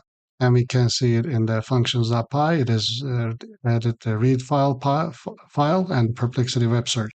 Now that we have Perplexity, let's use it for a complex use case. We're going to ask to please search with 5 unique search queries for what the consensus is on what NVIDIA stock will be at the end of 2024. We don't even tell it to use Perplexity or anything like that. By the way, this is no financial advice. So it wants to use Perplexity with this query, and it's going to use it again with a different search query, and yet again with another search query. So we pretty much built very quickly a web research assistant. By the way, this video is going to be just a demo preview of Agent AGI, but the early code is available at my Patreon for Architect Plus patrons. Link will be in the description. Okay, we have completed all 5 queries. And now we have the consensus on NVIDIA, where is the summary of all these search queries. Let's ask it to write this summary to file. We could have also asked it to write these to file as well. And here we go, NVIDIA stock prediction, and it has written this to file. So we could have asked it to do maybe 10 different searches if you want. This does, of course, require Perplexity API key. So let's continue. So now let's do something more complex. For more complex instructions, the agent underscore instructions.txt can actually take in as many instructions as you like. We're going to put in here to create a URL scraper tool with Gina AI. And now we're going to ask it to write a tool which calls GPT-4 Omni. But we're going to ask it to first do a Perplexity search to find the proper API call before creating this tool. So it has to perform 2 steps just in this one. And then we're asking it to create an archive paper search tool. So since it automatically detects instructions from this file, I don't have to do anything. All I have to do is just press enter. This file gets cleared and the instructions are transferred to older agent instructions just in case if you need them. Now, Claude wants to use Perplexity Web Search Tool to actually search for the proper way to call the GPT-4 API. It has created a URL scraper. It has created the call to GPT-4 API. And now it's working on the archive search tool. Now we can actually use all 3 of them. As you can see, it added the URL scraper, which both saves it to file and returns the content. GPT-4 API call looks correct, and the archive search. Now we can ask it to actually scrape URLs for us. Here's the web page, which we instructed to use. So I'm going to say, scrape this website and summarize it to me. Now it should use its newly created Gina scraper tool. It did. It created this folder, and it actually passed on all the contents here. And it, on top of it, it summarized it to us. We will use the GPT-4 API call here in a moment. Remember that, by the way, the code files for this is already available as a preview to Architect level and beyond patrons, Architect Plus patrons, and my Patreon link will be in the description. Let's test out the archive search functionality. We can actually use voice mode. All I have to do is type in -voice. Now we are actually in the voice mode. So let's try this. Please search archive for agent, LLM agent systems. And now it's actually, let's see what it does. It wants to use the archive search tool. It did that. It created this folder and it actually saved papers that it found. And on top of it, it actually summarized it for us as well using its newly created tool. So I can actually get out of the voice mode. If it, when you're speaking, if it detects switch and text, then it will switch back. Please switch back to text. And now we have actually switched back to text. Let's now try with a very complex, almost 10-step request, which is to create 5 TXT files, each with a unique inspirational code. But after creating each file, we're going to ask it to read it and then create a .html web page, a beautiful page for that quote. But it should first create a write file and read file tools before starting this task. Let's see how it's going to do in this. So this should require quite a lot of steps, and the ordering of the steps is important. It's creating a write file function, which is correct, and now it should create a read file function, and all the functions and definitions are updated automatically. It created a read file function. Now it should be creating the text files. Okay, it created the first quote. This is by Steve Jobs. Now it should create a web page for this. And it has done that for the first quote. And we can see it right up here. This is how it created it. Now we created the second quote and then the second HTML web page. Here you go. This is by Theodore Roosevelt. Believe you can, and you're halfway there. And the third one is created as well. Let's take a look. This is by Eleanor Roosevelt. And the fourth one by Winston Churchill. And the fifth one is just created. There we go. So it was able to execute 1, 2, 3, 4, 5, 6, 7, 8, 9, 10, 11 actions properly, just as we we asked it to do. Not only that, but it had to create 2 new tools for it. We asked, actually, no, 13 steps, because we asked it to create these 2 tools first. It did, and then it performed 11 actions in a row, all as we have asked. So now let's try something really elaborate, swarm-like agentic behavior. Since we had asked it to create a tool to be able to talk with GPT-4, let's ask it to discuss how to create a tower defense game and then create it. Let's switch to the voice mode for this and let me prompt it.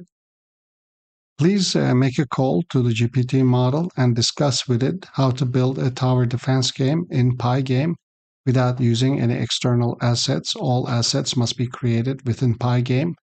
Talk to the GPT model for 3 turns total, and then create a tower underscore defense folder, and then create a multi-file tower defense game. I was testing this earlier, so let me delete this tower defense. Okay, so this is going to be interesting to see what happens. Okay, it wants to call GPT-4, but let's discuss. We can actually take a look at the messages, and here is the call it's making. Let's discuss how to build a tower defense game. So we can actually follow its calls, but it's making a second call. Thank you for your initial, I think it's thanking it for the initial response. Thank you for the initial response. Let's continue our discussion. And great progress so far. So it's making 3 calls. That's awesome. So this is very swarm-like behavior that you can just instantiate very easily. All we have to do is ask it to create a call to GPT-4. By the way, you can update the function definitions here. Maybe sometimes if it makes a mistake, like with chat.completions, you can update it. You can also add your own custom functions to the functions.py file. Everything will be updated automatically. Okay, just like we asked, it talked to GPT-4 Omni for 3 turns, created the tower defense folder, and now it's creating the game. There is no guarantee if this game is going to work, but let's create a split terminal and go into the tower defense folder and run the main. So I have no idea. Okay, it kind of works. Yeah, there we go. So this failed because I forgot to get out of the audio mode, and while I was typing here, it said the audio file is too short. That's just me not getting out of the audio mode. But this is awesome. You can download it at my Patreon. I'll be making more videos on it, testing it. I'm still working on the script. It's also multimodal. It can accept image inputs. I'm working on that. It can accept voice inputs. So I really am very excited about this. Do let me know what you think. So, unlike traditionally, we're not doing a code review just yet, but I'm still working on the code, and I will be doing that hopefully at a later time. Thank you very much, and see you in the next video. By the way, I'm starting Ask Me Anything regular meetings for Architect Plus patrons. First one's going to be this Sunday. It's 7th, 12 p.m. Los Angeles time. I hope to see you there if you are a patron or would like to become one. We'll probably discuss agent quite a lot. But if you're an Architect patron, feel free to join these meetings. Ask me any questions. We'll try to keep the questions to a 10-minute per question if there's too many people. But yeah, check it out. The link will be in the description. I would like to take a moment to talk about the benefits of becoming a patron. As some of you may know, in the last year and a half, I've spent 3,000 hours, over 300 projects. As a patron, you will have access to all the code files so you can get inspiration and iterate quickly. Another benefit is that you'll have access to all my courses. And my most recent and most proud one, the 1000x Masterclass, teaching what I've learned on how to code fast and efficiently. Also the Streamlit course and the Fast API course. In my Patreon, I also have tiers in which you can connect with me one-on-one. Check those out as well. Hey everyone, in this video we're going to build a the library app, and we are going to programmatically download top 100 most popular philosophy books from Gutenberg public domain books. This will include such masterpieces as Picture of Dorian Gray, Thus Spake Zarathustra, on Republic by Plato, for example, Critique of Pure Reason, and of course, Discourse of Method.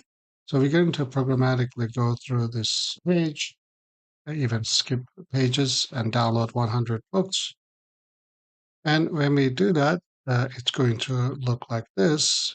We will have downloaded text versions of the first 100 books, and then we will process those books to remove the intros, because each book then has this intro by the project Gutenberg. We're going to remove that. So getBooks.py is going to retrieve all the books. Then we're going to remove intros from the books. And we're going to chunk the books based on chunk size or overlap present. These are based on words.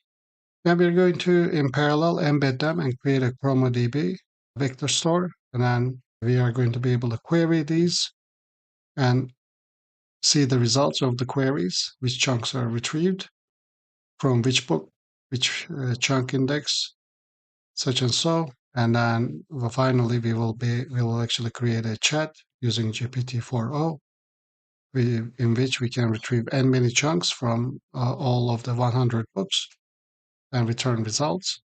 Code files for this project will be available at my Patreon. Link will be in the description and in the pinned comment. When we chunk the books, it's going to look like this. As you can see, it's quite long, about 23,000 lines long, because each line pretty much corresponds to a chunk.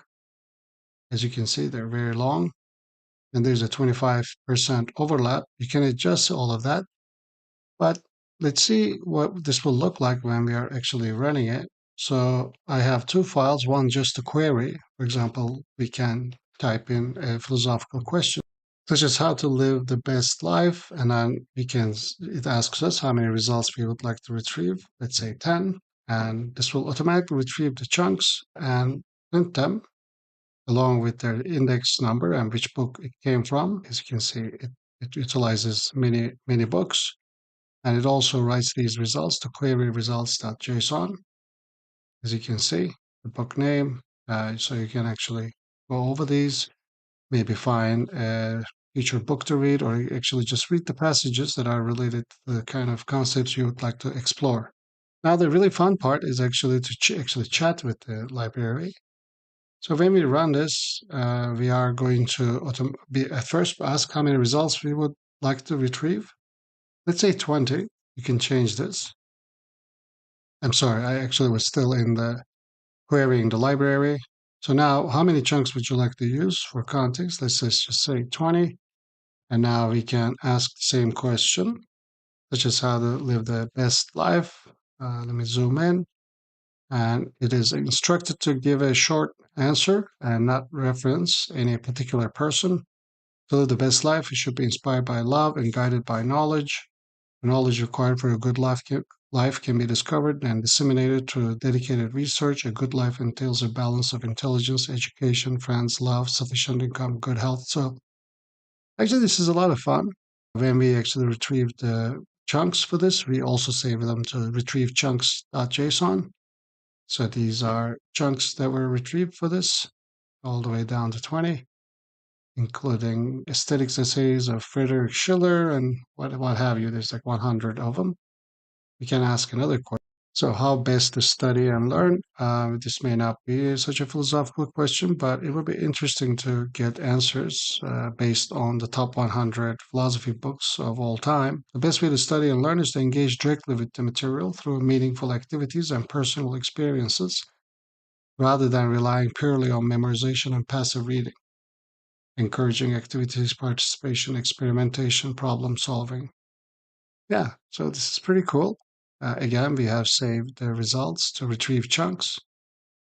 See the query and see all the books that was returned. Actually, sometimes it actually has French and German books in there as well. I didn't filter them because we are going to get answers in English anyway. So this is still useful because the model is multilingual anyway. So this is a lot of fun. Like I said, the code files along with the books will be available at my Patreon.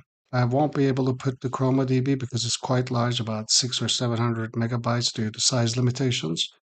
But you'll be able to get all the code files plus the books. You can find them at my Patreon. So now let's actually dive into the code and see how we can build something like this. I would like to take a moment to talk about the benefits of becoming a patron. As some of you may know, in the last year and a half, I've spent 3,000 hours, over 300 projects. As a patron, you will have access to all the code files so you can get inspiration and iterate quickly. Another benefit is that you'll have access to all my courses. and my most recent and most proud one, the 1000x Masterclass, teaching what I've learned on how to code fast and efficiently. Also the Streamlit course and the Fast API course. In my Patreon, I also have tiers in which you can connect with me one-on-one. Check those out as well.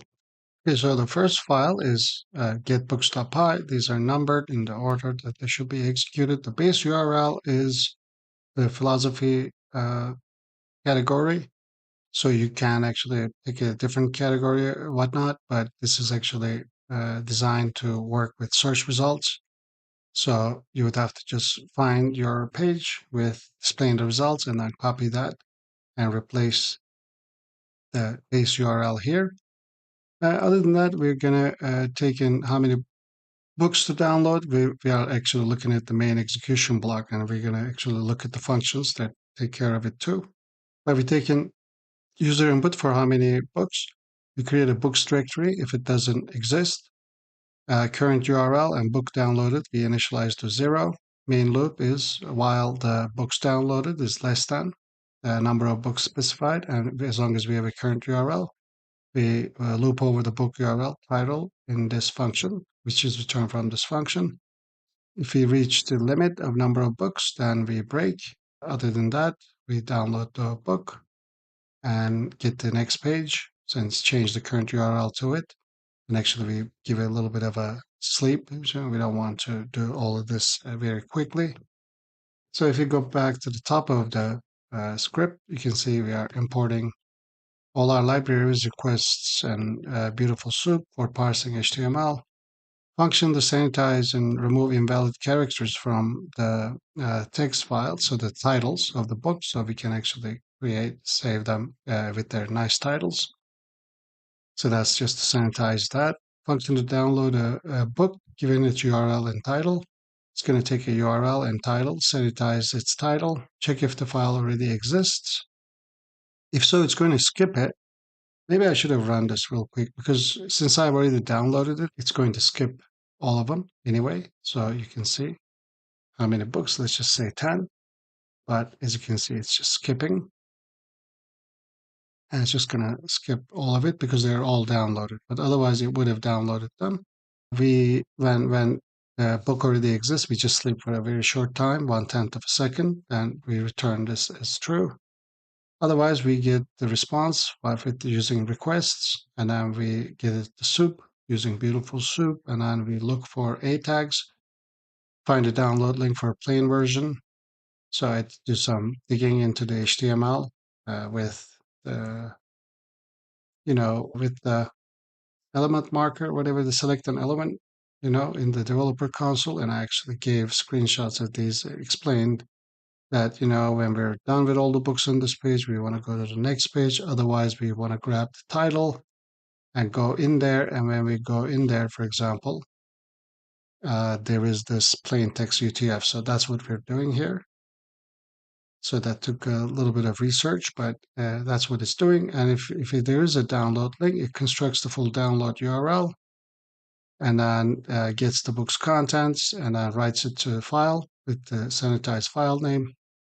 And then it sleeps anywhere between from 1 to 10 seconds after each book download. Otherwise, if we cannot find a plain text UTF, this happens sometimes with, like French or German, like non-English titles. And we just sleep between 1 and 3 seconds. And we handle any other error that may happen. We sleep between 1 to 10 seconds in between each. And here is the function to extract book links.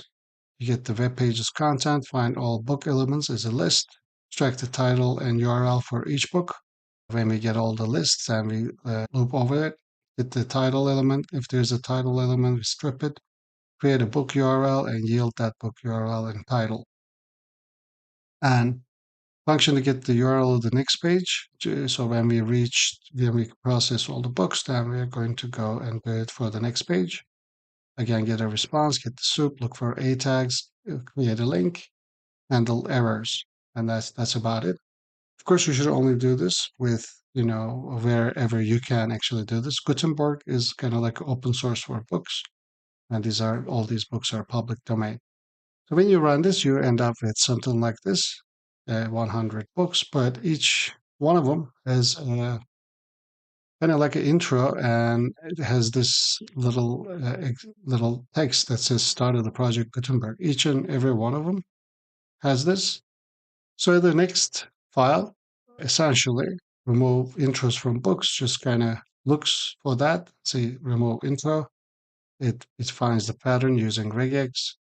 Started the project Gutenberg ebook because this is present, and it removes this line and every line previous to it. See, define a pattern to match everything up to and including the start of the project Gutenberg book. Remove the match pattern from the content and it returns it. Function to process a single file. These are all async functions. We are using AIO files.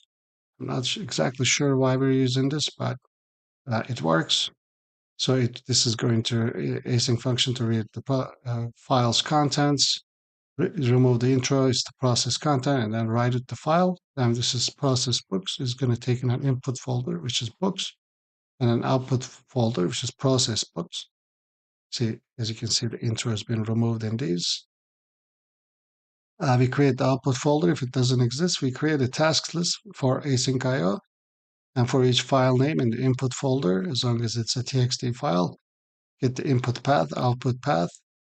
We create a task for each one using the process file function. And then we append it to tasks and then call each one of all of those tasks simultaneously with async.io.gather. When it's done, all books are processed and we just run it with async.io.run. When you do that, then you end up with process books. Now, next one is the chunking of the books. So we are going to use math and ceiling from math for rounding up numbers, JSON for file handling. So chunk text is the function to split text into overlapping chunks. It's going to take in a chunk size. This is going to do it by words and an overlap percentage. And we're going to split the text into words. Calculate the size of the overlap based on chunk size and overlap percentage because we are specifying a percentage. It calculates it here. Calculate the step size, this thing between chunk starts. This is how we do it. Chunk size minus the overlap size chunks. We iterate through the words, creating chunks. Join words to form a chunk and add chunks to the list and return those list of chunks. Function to process all books in a folder. This is going to take an input, output file, chunk size, and overlap percentage. You can change all this. Dictionary to store chunks for the books. We iterate through all files in the input folder. As long as it's a text file, we open it, get the content, chunk it, and now store the chunks into this all chunks dictionary. And then we write it to a JSON file, such as this, as we have seen, very long JSON. So you can maybe use this for other purposes too. That's almost it. So then we give the input folder and the output folder. We determine the chunk size, percentage overlap, we process the books, and we just print that this has been completed. Next up is how to embed and create the Chromadb vector store.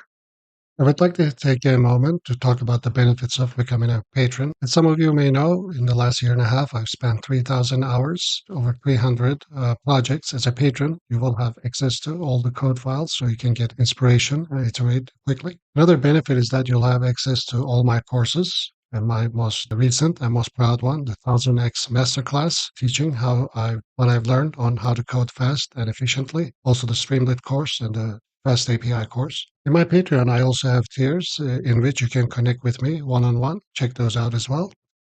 So I'm not actually going to run this because this actually took quite a while. I also have this count token.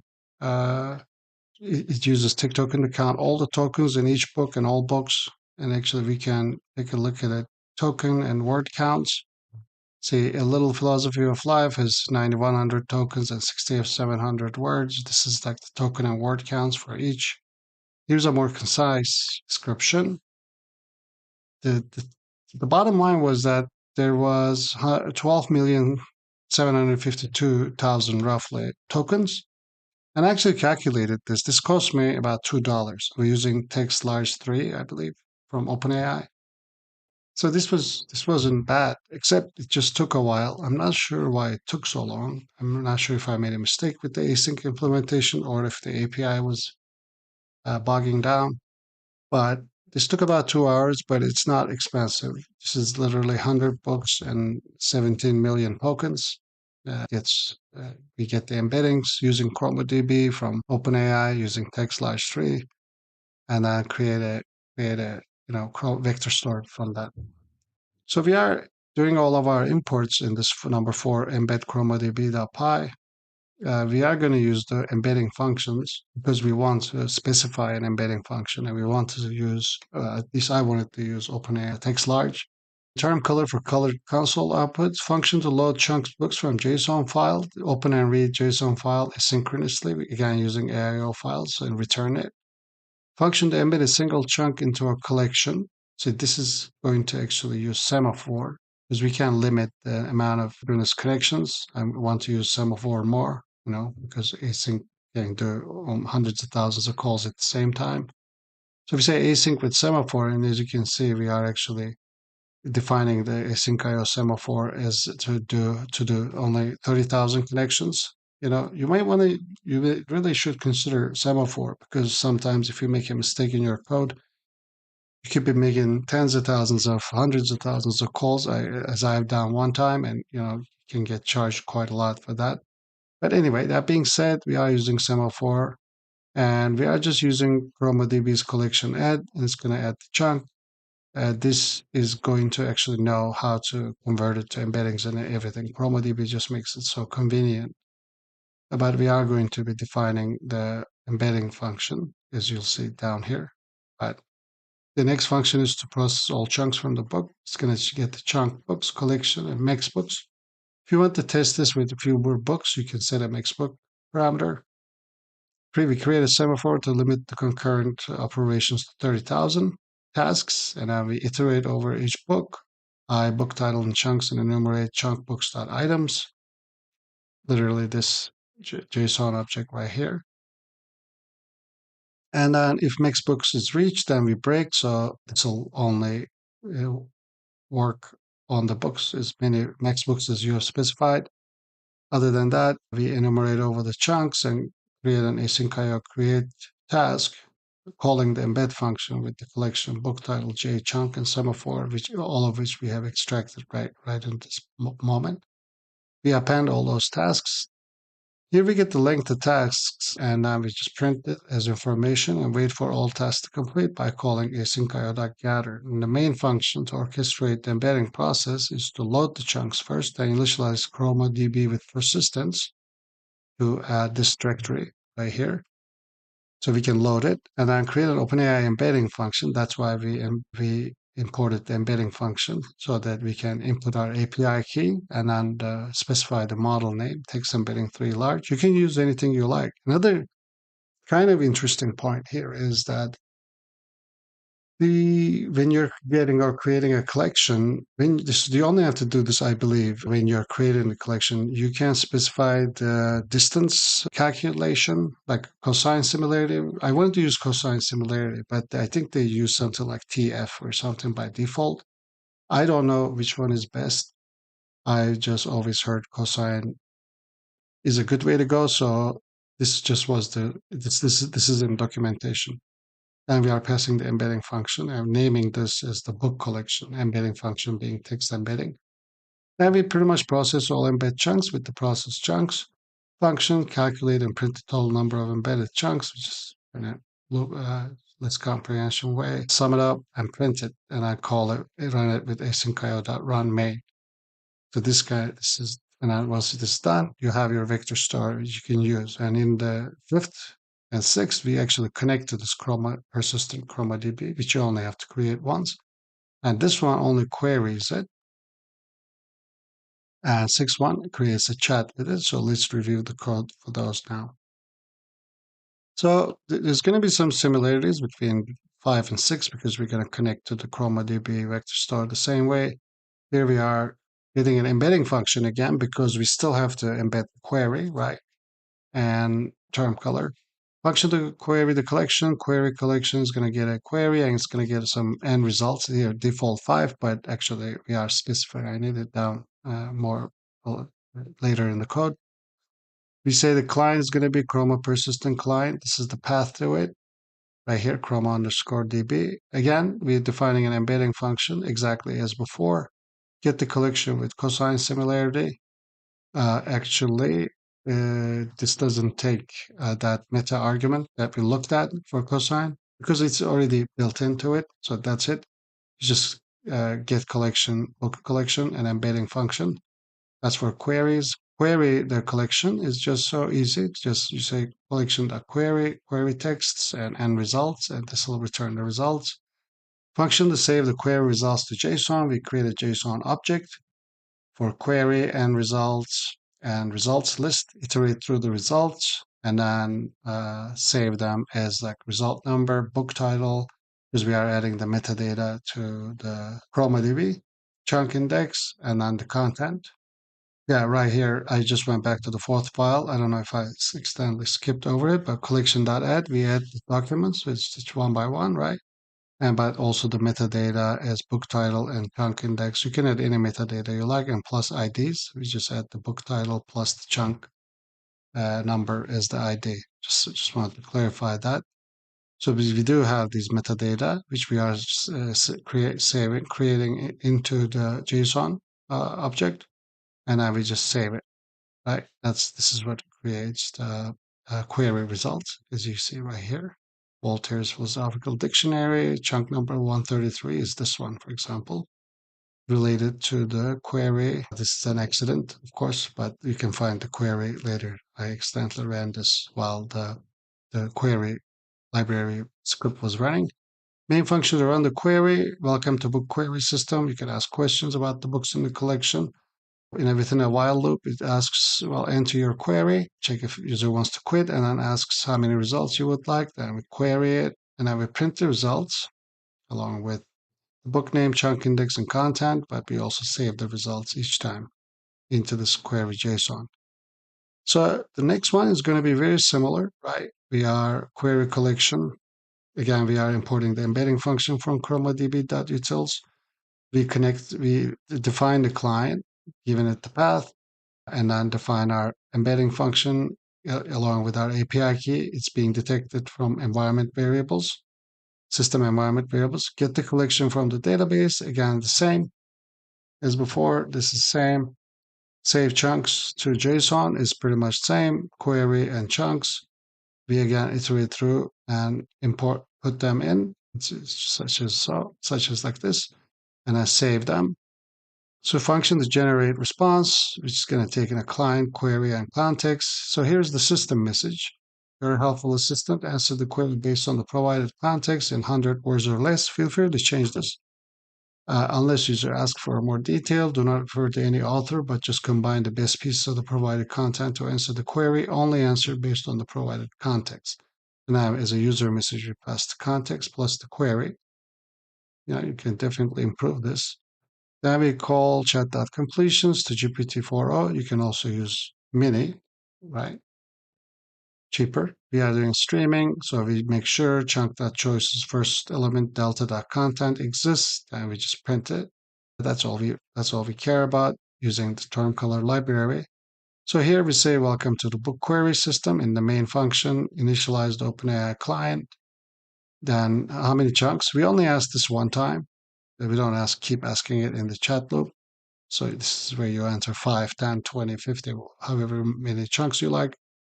It's just going to grow your context and it's just going to be more tokens. Just remember that. 500 words each though. Enter your query. We query the collection, save chunks to file, and prepare the context for AI response. We join the book metadata title and a chunk index, not that we need it exactly, and then the content for all the docs and metadata and the results that was returned. Then generate and print the AI response. AI is generating response, which is just print this, generating response based on context. And when we call this, it'll automatically print to the terminal because we are doing streaming. And then when you quit, this says thank you for using, and just call the main function. And this is it. So I really enjoyed this, actually. I actually enjoy using this script. And hopefully you'll find this useful. So we are able to chat with an entire library, and there's no limit to how many books you can put in there, or the kind of books, right? could be textbooks and all of that as well. Just make sure to use the stuff that is that you purchased or that is available through public domain. And like I said, the code files for this, along with the books, will be available at my Patreon. Link will be in the description. By becoming a patron, actually, you'll not only have access to this project, but 250 other projects as well. I also do weekly Ask Me Anything meetings with my Architect Plus patrons. So we get to have some interesting conversations. So that's a benefit as well. I also have my 1000x masterclass in which I actually create projects like this from scratch. It's kind of like a code along or like live coding using Cursor. So I think it's greatly helpful if you want to check those out. And if you want to talk to me one-on-one, I do offer consulting and one-on-one video meetings. You can find those at the higher tiers of my Patreon as well. If you just want to get in touch with me or if you needed help with your projects, I have 1 hour per month and 3 hours per month tiers available. Also, I'm much more active on X right now. I handle this at hive_echo. So if you wanted to check it out, actually, just today, 2024 Stack Overflow developer survey came out. So I was posting some stuff about that. So if you like that kind of stuff, do follow me. I do post shorter videos there too. Other than that, thank you for watching and don't forget to subscribe if you would like to be notified of future videos, and feel free to like this video if you found it useful. I'll see you in the next video. Thank you. I would like to take a moment to talk about the benefits of becoming a patron. As some of you may know, in the last year and a half, I've spent 3,000 hours, over 300 projects as a patron. You will have access to all the code files so you can get inspiration and iterate quickly. Another benefit is that you'll have access to all my courses. And my most recent and most proud one, the 1000x Masterclass, teaching what I've learned on how to code fast and efficiently. Also the Streamlit course and the Fast API course. In my Patreon, I also have tiers in which you can connect with me one-on-one. Check those out as well. Hey everyone, in this video, we are going to take a look at an autocoder powered by GPT-4 Omni. And actually, it is also instructed by GPT-4 Omni too. And it iteratively builds some very cool projects. For example, like this terrarium simulation with plants, herbivores, and carnivores.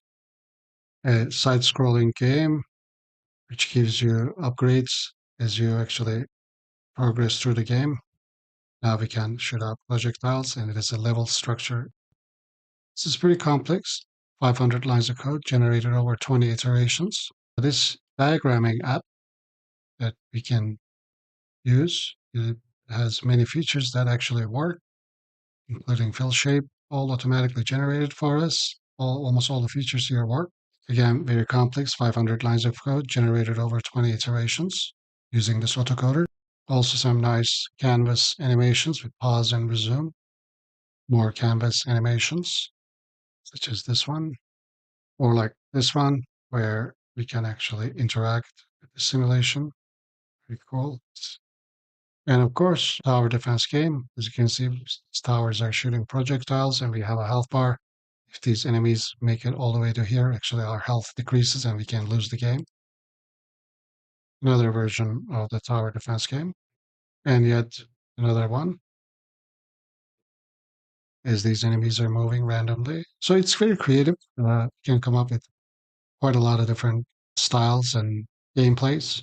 So let's start. Let's get this autocoder started. When we run the autocoder auto instructed, there are some options we can choose from. We will talk about the code in detail, but all the code files, the autocoder itself, and all the apps that I've generated will be available at Patreon. You can download it there, and if you decide to become a patron, thank you for your support. So when we first run the file, we are asked which type of project we want to work on, .py.html.js. Let's select HTML. This autocoder also have a user guided mode and an automatic mode, so I'm going to say no here. So we're going to run it automatically. Please enter the number of iterations, let's say 10. And then here we can actually choose from many models, Llama 370 billion, from using Grok actually, Opus, Sonnet, Haiku, and of course GPT-4o. We are going to choose GPT-4o. And we initialize two GPTs. One is the coder, the other one is the reviewer. And I'll also include the sample instructions I've used here. And let's use the last one, which says, let's create a detailed, vibrant terrarium using only HTML canvas. Please don't use any external files. Terrarium is like a ecological, like it's like an aquarium where it's like, where creatures live, life forms. That's what we're going to try to create, simulation of it anyway.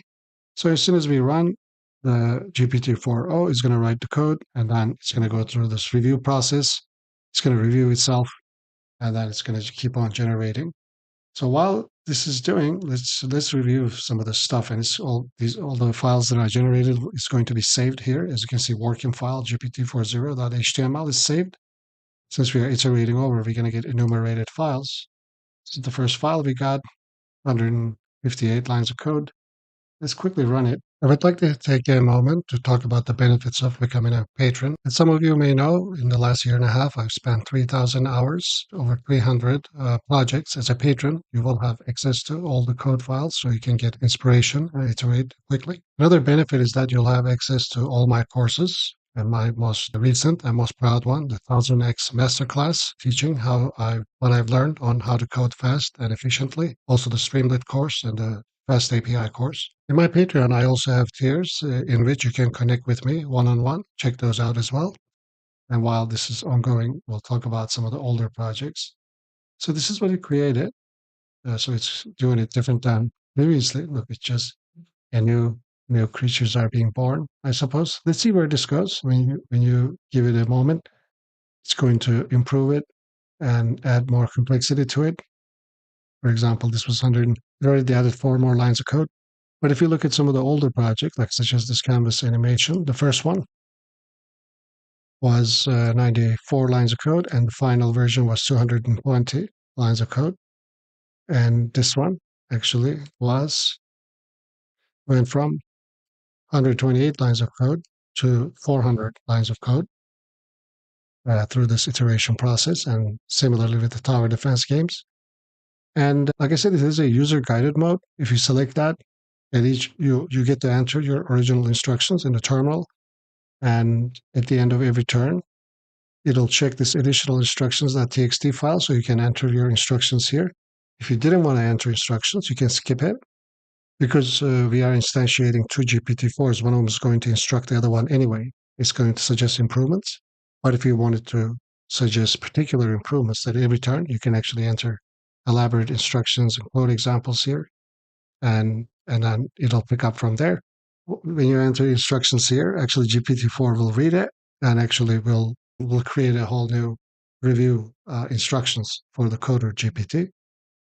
Anyway, as this is being coded, we see that our files are being accumulated. This is version 1. Let's now run the version 1. We did say for 10 iterations. Okay, this maybe it's moving a little faster, but they seem to be growing and changing color. So this is new. Interesting. I guess they just popped out of existence.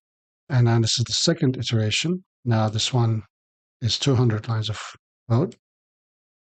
Let's try this. I'm using live server, which you can, now it added pause and reset. So these red things are appearing and multiplying, and these green things are growing. Let's see where this goes. Let's go to the latest one, V5. Now this is 260 lines of code. Like I said, I'm using live server. Live server is an extension. You can search for it, this one, and install it, and you'll get it right here, from which you can launch HTML files. Let's go to the V5 and launch this simulation speed. Yeah, didn't add a lot of variations. We have the V6. Let's try that. Yeah, still the same. At any given in time, you can always stop this process and restart it. That's why I included the sample instructions. If you wanted to, actually, you can also do something like this. I'm going to break out of this. This is our latest code, 270 lines of code. I'm going to copy it into the first file, working file GPT-4o.html, and I'm going to delete the rest, because now if you start this autocoder and give it instructions, it'll actually pick up from where this file is. So let's go ahead and copy our sample instructions. Here, let's select HTML, would you like to enable user guided mode? Let's say no. Let's say enter the number of iterations. Let's say 5. And it's asking us that there are actually files with working files existing in a directory. If we want to delete them, just start fresh, but we're going to say no here because we want to iterate over it. Say no, select GPT-5, and then paste our instructions. And now let's see what happens. When we do this, the first file gets overridden, so we have already gotten the first iteration. Let's try this. Again, we have the same situation. Let's give it a chance to iterate over a few more rounds. Okay, this looks so much better. Live form count 5. I wonder if it's going to increase. Oh, so they get old or something. Let's see what happens in future iterations, but we are already up to 300 lines of code, and they're all error-free. That's why I love coding with GPT-4o. It really opens up new possibilities. Here we got the third iteration, and it's over 300 lines of code.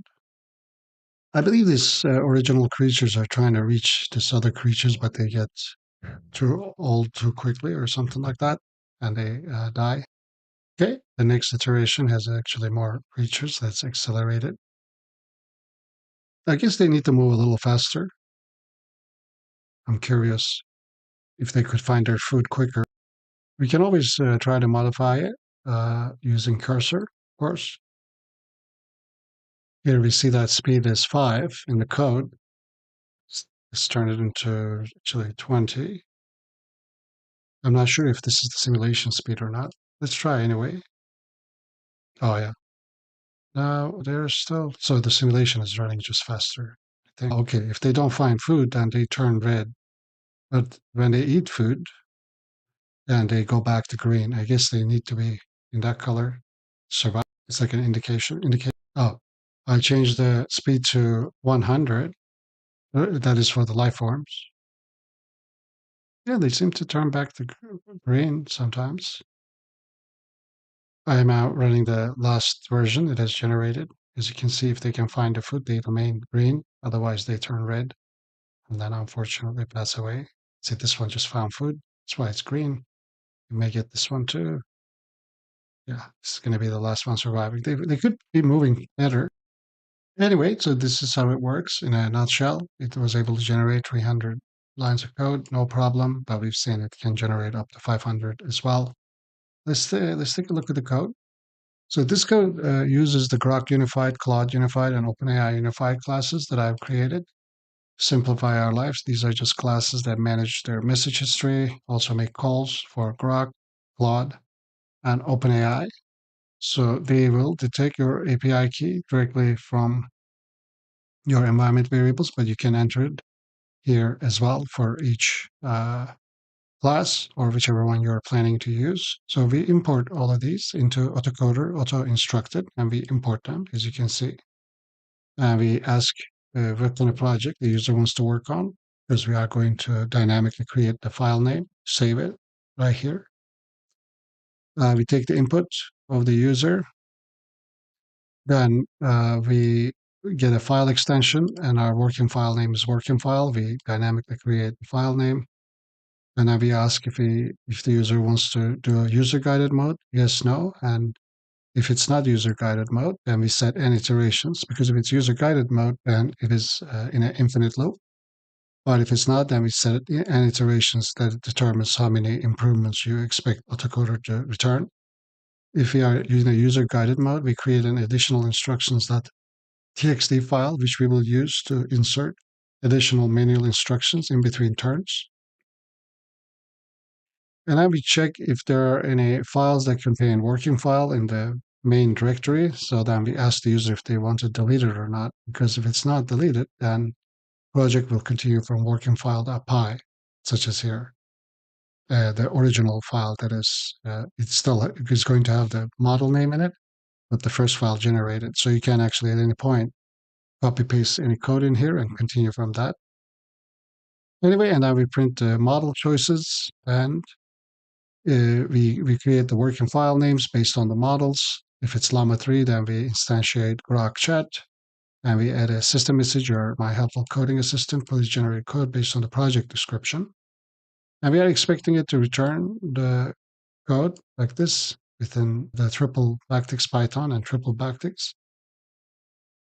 Otherwise, if the model selection is GPT-4o, then we instantiate GPT calls and we add the same system message. And otherwise, we just we are either using Opus, Sonnet, or Haiku. So we instantiate those models with the Claude chat and set the system message. And then we initiate a separate reviewer. And the reviewer is instructed right here, your code reviewer. So it's supposed to review the code with a critical mindset, provide feedback, try to find errors, and also try to improve and beautify the code. Feel free to change this part, of course, if you want a different outcome. This open working file is just a function to continually open the files, read from them, read its contents. We take in user input. If user guided, then any iterations we set to infinity. Otherwise, we initialize it to 0. Additional instructions and empty list, and we enter a while loop. And if you are in the first iteration, we check if it's user guided, then we read additional instructions. And then we augment the initial user input with the additional instructions. And then we override additional instructions.txt file every turn so that it is cleared for the next turn. And then we read the working file's contents. And then we augment the initial user input with that. Say this is the file we're working on, working file name and working file content, plus the initial user input, and then we ask Coder GPT to return a response using the chat method, which calls the getResponse method of the OpenAI Unified. Then when we have the response, then we split using a string methods, we split code out of the Python code tags, and then we open the file, working file name and write it and increase the n. If it's user guided, then we print this, please provide additional instructions in the additional instructions.txt file and press enter to continue. Press enter to skip, get the additional instructions. This is for the first turn, and this is for every other turn. And we do the exact same thing again, but this time we are actually going to get a review conducted. So we open the working file, and then we ask GPT to review it by giving it the message, review the code based on the initial user instructions.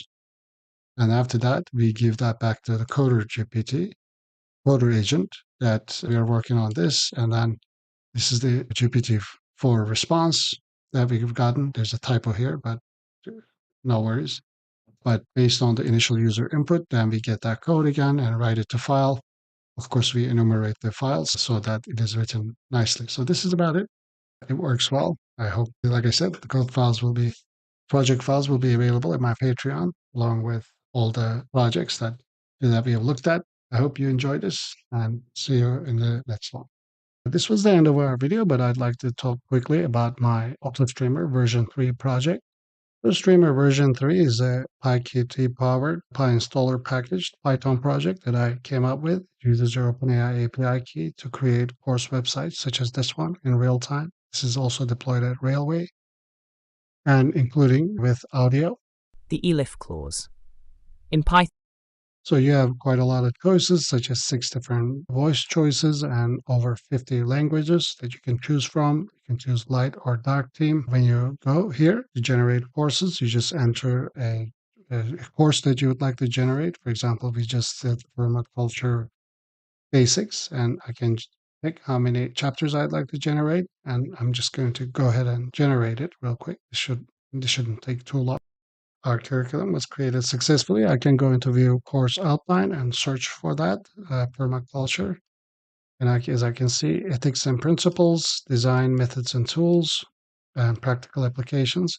I can then actually select this course outline and continue to generate the course in light mode. And then the website will launch automatically and will be created for you in real time.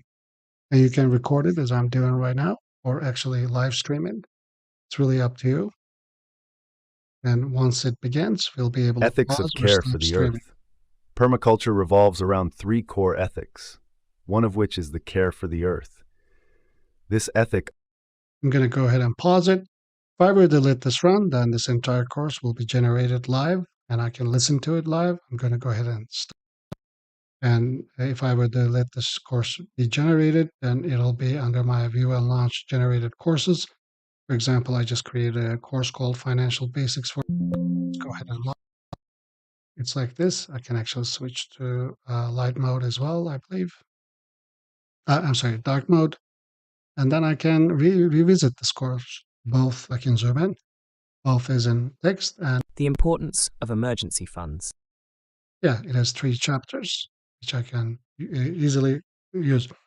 The benefit of this and what you'll get out of it is that instead of chatting with in a disorganized manner, this allows you to create structured courses that you can run and listen to before you go to sleep, or just fill your time. When you have just 5 minutes or 10 minutes worth, you can visit these courses back whenever, anytime you like. So AutoStreamer, you can download a free demo for from autostreamer.live. I'll put the link in the description. Mac version is coming soon. You can, if you click on the download free demo, it will take you to my Google Drive download. And these are the files you'll be downloading. AutoStreamerDemo.exe is the same thing as this, except with limited features. And if you wanted to download the full version, then click on this. Will take you to my Patreon shop, where it's currently only for $200 instead of $300. You can read all about it in the website. You do need an OpenAI API key for this to work. And sometimes this is a PyInstaller packaged PyQt Python application, so your McAfee or Malwarebytes may flag it as not good, but as a matter of fact, all you have to do is just make an exception for the program. And if you have any questions, feel free to join our Discord or ask me the question that you have in Discord. Well, thank you for watching, and do let me know what you think of this project. I was really proud of this one.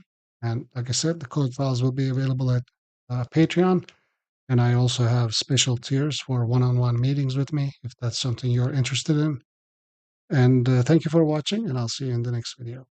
In this video, we're going to talk about how we can run the open source Whisper model locally using the faster Whisper library, which actually does transcription much faster than, say, OpenAI's Whisper API. This is actually part of a larger project in which I'm building two-way voice chat with Opus, which actually works very well, but it's a pretty complex setup and an installation process. So I wanted to just make a video separately on the local Whisper, the faster Whisper. And then probably tomorrow or the next day, I'll actually make the video on this. But just to show you, when we run this two-way chat, which is powered by the local Whisper, we see that we loaded the large V2 model. There's a V3 model as well into my VRAM memory in my GPU. Actually, the large V3 works as well. I was just testing different things. Also, there's different ways of actually loading the model with int8 float 16. Also, you can use CPU if you don't have a GPU. You can actually run it on your CPU as well. Of course, the inference in that case would be slower. But this larger project, two-way voice chat, is going to feature local Whisper model, Claude 3 Opus, and 11 Labs real-time WebSocket-powered streaming responses. So it's going to work like this. I'm going to say something to the model. Hey there, how are you doing? See, we got transcription very quickly. We are waiting on Opus. Sorry, I actually ran the wrong file, but this is it. Let's try again. Hi there, how are you doing? Transcription's super fast. And Opus starts typing. I'm doing well, thanks for asking. Excited to dive into some engaging conversation and explore And we can ideas actually together. interrupt the conversation by What's on pressing your spacebar. mind? I'm always eager to hear new. Can you tell me about large language models?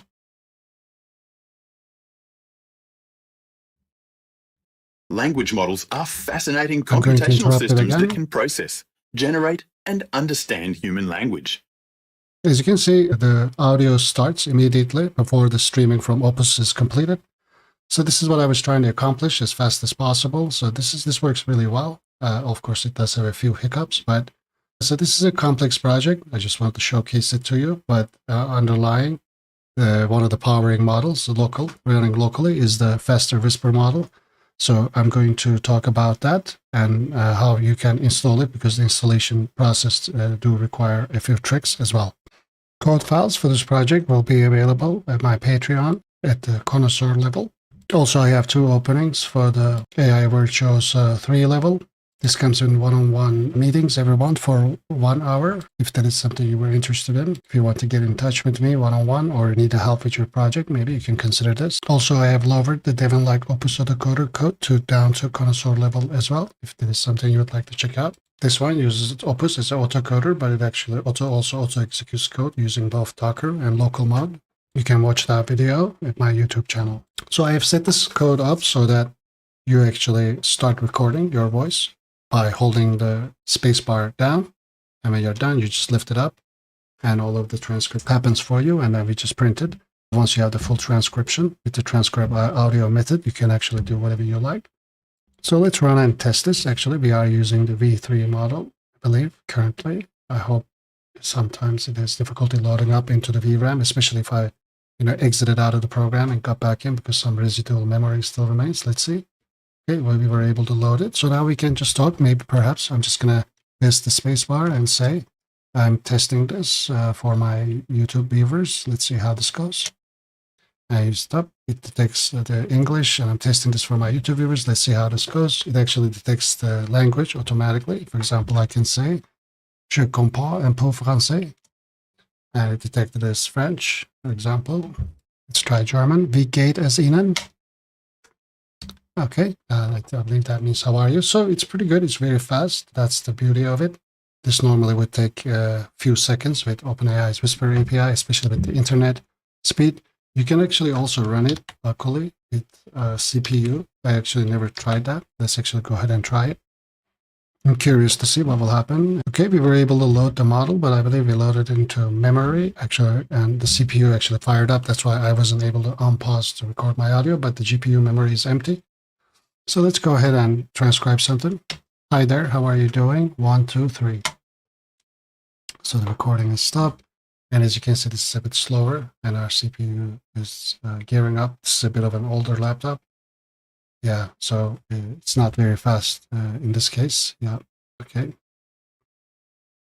So it has taken 7 or 8 seconds. So that's not great if you have a great CPU. Perhaps this will be faster, maybe 2 or 3 seconds, maybe similar to getting a transcription through an API. But I guess you can still use it, I suppose. Just keep that in mind.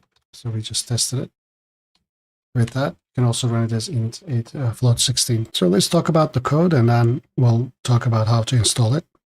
So the requirements for this is faster Whisper. And the thing is that you're going to need CUDA and QDNN, I believe, which we're going to talk about. There are installation instructions, but for some reason I found this issue. I had to actually downgrade the C Translate. Faster Whisper actually installs C Translate 4.0, I believe.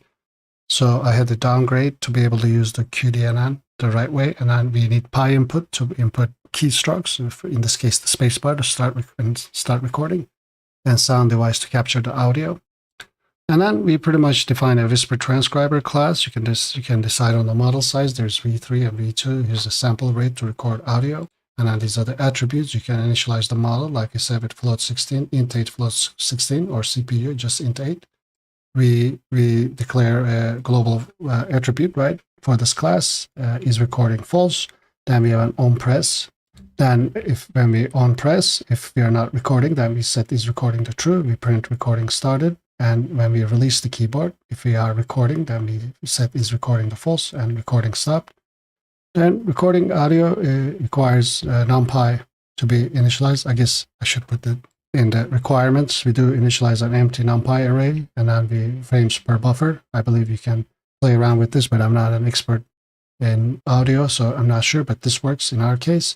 Then with keyboard listener, we pretty much, if we are recording, then SD imported sound device imported as SD. We are going to start recording. SD.record frames per buffer. Takes in these parameters, and then it waits, and it does some computation here. And this is this infinite while loop. We're continually checking is recording. When we release the spacebar, then we're no longer recording.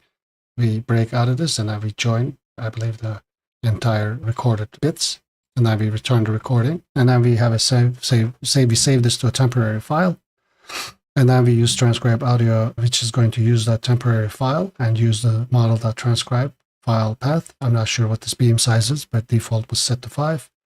Then we print the detected language with probability. So this transcribe is going to return segments and info. info has many interesting, it has, I believe, many information in it. I haven't looked into it deeply, but it has definitely the language and also the language probability, which we were printing earlier. It auto detects the language, so that is nice. We initialize a full transcription, empty string, and now we loop over the segments, which is returned by the model.transcribe. And now we get the segment.text, and now we print each text, and now we append it to full transcription. Then we remove the temporary audio file, then we return the full transcription. It is a run method, which actually calls all these methods: record audio, save temp audio, and transcribe audio, and then just prints information. And when the script is run, we just run the run method. So this is it in a nutshell. You can use this locally. If you have my video card has 6 gigabytes of video RAM, and it actually works fine. So if you have at least that, you should be okay. And if you don't, you can still run it with the CPU mode. So now before we start talking about how we can install it, I just want to say that if you are enjoying my content, you can visit my website at echohive.live and watch all 250 plus coding videos that I've done, almost always dealing with large language models, building interesting projects, whichever I find most interesting at the time, exploring many different domains. And if you're a patron, you can find the code download links just by clicking. And if you become a patron, you'll have access to over 200 project files. You can actually download them, modify them, make it your own. So it really is a great convenience. And also you'll be supporting me at the same time. And if you do become a patron, I do appreciate that very much. You can also check out some of my other projects, such as AutoStreamer and CodeHive. Okay, so let's talk about Faster Whisper. I'll put the link in the description. As you know, Whisper is actually an open source model by OpenAI, and this repository offers a very fast version of it, which you can implement locally. You can read all about it. It actually talks about installation instructions. You pretty much install this library by just pip installing Faster Whisper, and then here are some example code pieces you can use. But see, what happens is, yeah, here we go. GPU execution requires the following NVIDIA libraries to be installed. So sorry, I say QBLUS and QDNN. I think it's both from CUDA.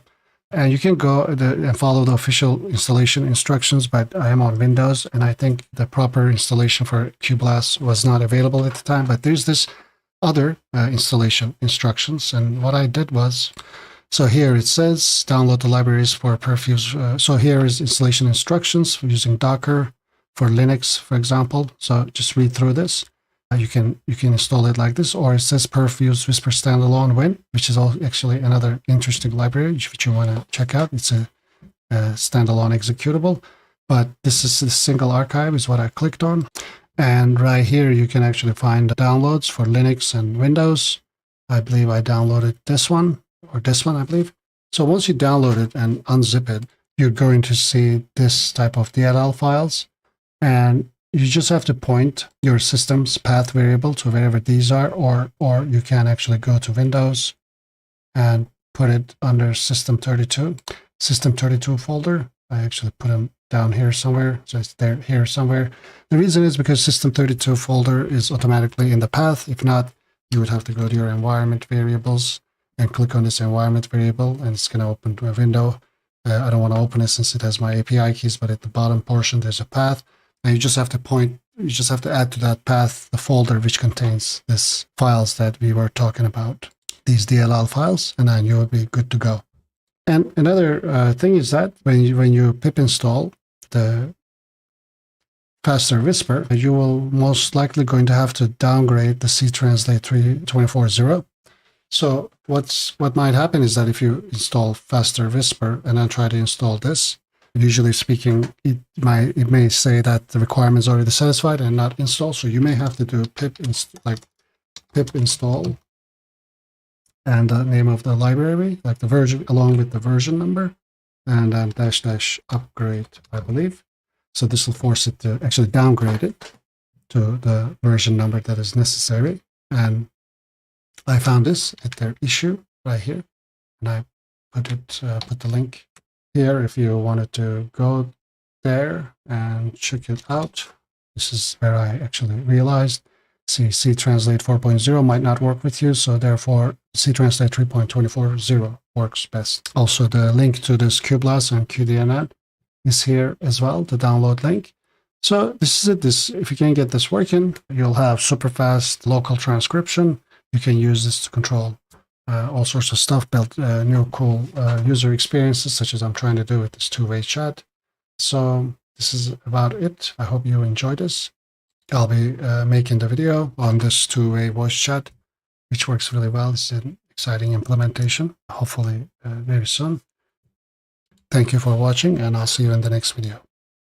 In this video, we are going to explore the new Assistants v2 API. We're going to focus on how we can create the assistant directly from Web UI and then call it and use it from Python. We will explore how to use the vector stores with file search plus the code interpreter. We will learn about the new mix prompt tokens, which allows us to manage the message size. So previously this was not possible, but now we can with mix prompt tokens, mix completion tokens. We can also offer the truncation strategy and also dynamically manage tool choices. I will also include this delete assistants and vector stores and files. It's just very convenient, and I'll explain why. I'll also include a class which handles the file management for the assistants API. So this should come in handy since we are being charged by the amount of files that we store. The code files for this will be available at my Patreon. The link will be in the description. So let's begin. As you can see, currently my storage and my assistant is empty. And when you're at storage, you can also look at your vector stores. Currently, with the new Assistants v2 API, the files you upload are chunked and vectorized all automatically. So this is all handled for you along with the message history. So you don't have to worry about that. All we have to do is really go to Assistants at platform.openai and click on to create a new assistant. Now, this is our assistant. You can give it a name. It's going to say personal assistant. You can give it instruction, but I'm going to leave it as it was, which is you're a helpful assistant. We are using the latest GPT-4 Turbo. I'm going to turn on file search and code interpreter. Actually, let's leave these off for now and just see how we can just use it as a regular chatbot. So all we have to do is then just copy the assistant's ID and come to our code and replace the assistant ID. We are going to retrieve it. So we need a thread too. We can retrieve a thread, okay? Or we can create a new one. Actually, we are going to go ahead and create a new one. So I'm just going to run it. We will also be exploring the streaming API. Forgot to mention. So we're going to look at streaming responses. So I can just say hi, and then the assistant responds in a streaming way. Can you tell me a Python joke? As you can see, we are getting streaming responses. Now, if we come back to the web UI and go under threads, the one here is our thread, which is created at this time. And here are all the messages that is available. Okay, we can also see the thread ID. For example, if we wanted to continue at another time from this thread, for example, if we were to stop this script, but we wanted to run it, I can actually input it here, comment this out, and comment this in, and I will be able to continue my conversation from where it was left off. I can ask it, what was the joke you told me? And it's going to answer. Why do Python programs prefer dark mode? Because light attracts bugs. And if we go back to our thread, refresh it, as a matter of fact, it was this joke that it told. So this way we can actually swap between threads. I will, of course, have a more detailed video on how we can do all of this from Python itself. I will actually make a separate video on that. So now that we can see that we can use this just as a regular chatbot, we can also see the tokens being used. So far, we have input 138 tokens in, and we got 60 tokens out. Yeah, we have the max prompt tokens set to 20,000. So once we hit this limit, it runs particularly. So nothing will happen to the thread. Thread maintains all the messages, but the run itself will manage it and keep it under this max prompt tokens. You can also specify a mix completion token. And the truncation strategy is last messages, meaning when we go over the mix prompt tokens, then and many last messages are inserted into the context window. You can also set this to auto and let the model itself manage, or OpenAI in the background manage how the messages are going to be truncated to accommodate this mix prompt token. Now that we've explored just the chat functionality, let's go ahead and turn on file search and code interpreter. So When we turn on code interpreter and file search, of course, we don't have any files currently. So we can actually go to our storage and upload a file here and create a vector store out of that. We can create a vector store here too, but we can also manage all of this from our assistant. For example, in file search, I'm going to click on files and I'm going to upload a file, which is the OpenAI Assistant's file search docs. This I got from OpenAI's documentation. I just copied file search documentation page. I'm going to attach it. It's this one right here. I just copied this file search documentation, put it into a file. So let's go. Now, when we uploaded this file, as you can see, we don't have it just a file, but it says vector store for personal assistant, and this is the ID for the vector store. If I click on it, I see that the vector store with this ID, which is an expiration policy of never, I will actually talk about this in my future videos, have this file in it. So we can actually add more files to this vector store. We can also detach this from the assistant and we can delete it. But now this vector store is in our storage. This is the file we uploaded, right? The text file. And in our vector store, if we refresh it, we see that this vector store was created and we can see the information on it. We can actually set an expiration policy. We can set it to 7 days since last active, then update it. And now if we don't use this, when it expires, then it will be automatically deleted. So that's actually pretty convenient. You can also delete it here and you can add files to it. But we're going to keep it simple and only have this. Okay, so let's go back to our assistant and review the situation. So we don't have any custom functions. I'll talk about this in another video, but we have file search turned on and code interpreter. This is our assistant ID, which we already have. And we also have our thread, right? We are using this thread. So we can actually go back if we want it. We can actually run the script and comment this out, create a new thread, and then actually, retrieve a thread, and we can actually create a new thread, but we are going to use the old thread. But I'm going to retrieve the assistant again, along with the thread. So I've actually added some cool features here. So now the tool usage is actually set to automatic. For example, I can say hi. The features that I added was that I can actually force it or require it to use a tool for any given turn. But we'll get there one step at a time. So as you can see, the assistant responded with a regular response, but I'm going to ask it to write a math function and test it. Let's see what happens. So the assistant is writing a regular math, meaning it's responding with the regular math function. And it's actually now saying, let's implement and run these tests, and it's calling code interpreter. It actually wrote this file and sent it to code interpreter, and code interpreter outputted this result, and this result was automatically added to the message history. This is a convenient part of the systems. And then we actually got the regular response. So all of this stuff happened in the background, and now we saw that actually we could just chat with it and ask it different questions, and it will decide itself whether to use code interpreter, file search, or just regular chat responses. But I can actually type in use tool. And when I say use tool, this is a command I implemented right here. Then we can actually select the tool to be required for this chat turn only. For example, I can again select the code interpreter and I can just say hi. And since it is now required to use the code interpreter, it actually called the code interpreter with a string. And of course, then it got an error. I can again say use tool, and then I can select file search. And then I can ask, how can I build an assistant? Now it needs to file search, and since it only has one file, then it actually perform file search. And then it's going to, okay, actually at this point, we got a response which we weren't looking for. It's not actually talking about the assistance API. So this might be a bug that I actually noticed. I wrote it in OpenAI's developer forum. Because we are limiting the max prompt tokens and we are already actually reaching so many tokens, let's say how many tokens. We are already at 9,000, and when we retrieve, OpenAI says that it can retrieve up to 20 chunks, each chunk being 800. So the 20,000 max prompt tokens might not be enough, and it might just drop that entire message and let the model to hallucinate, I believe.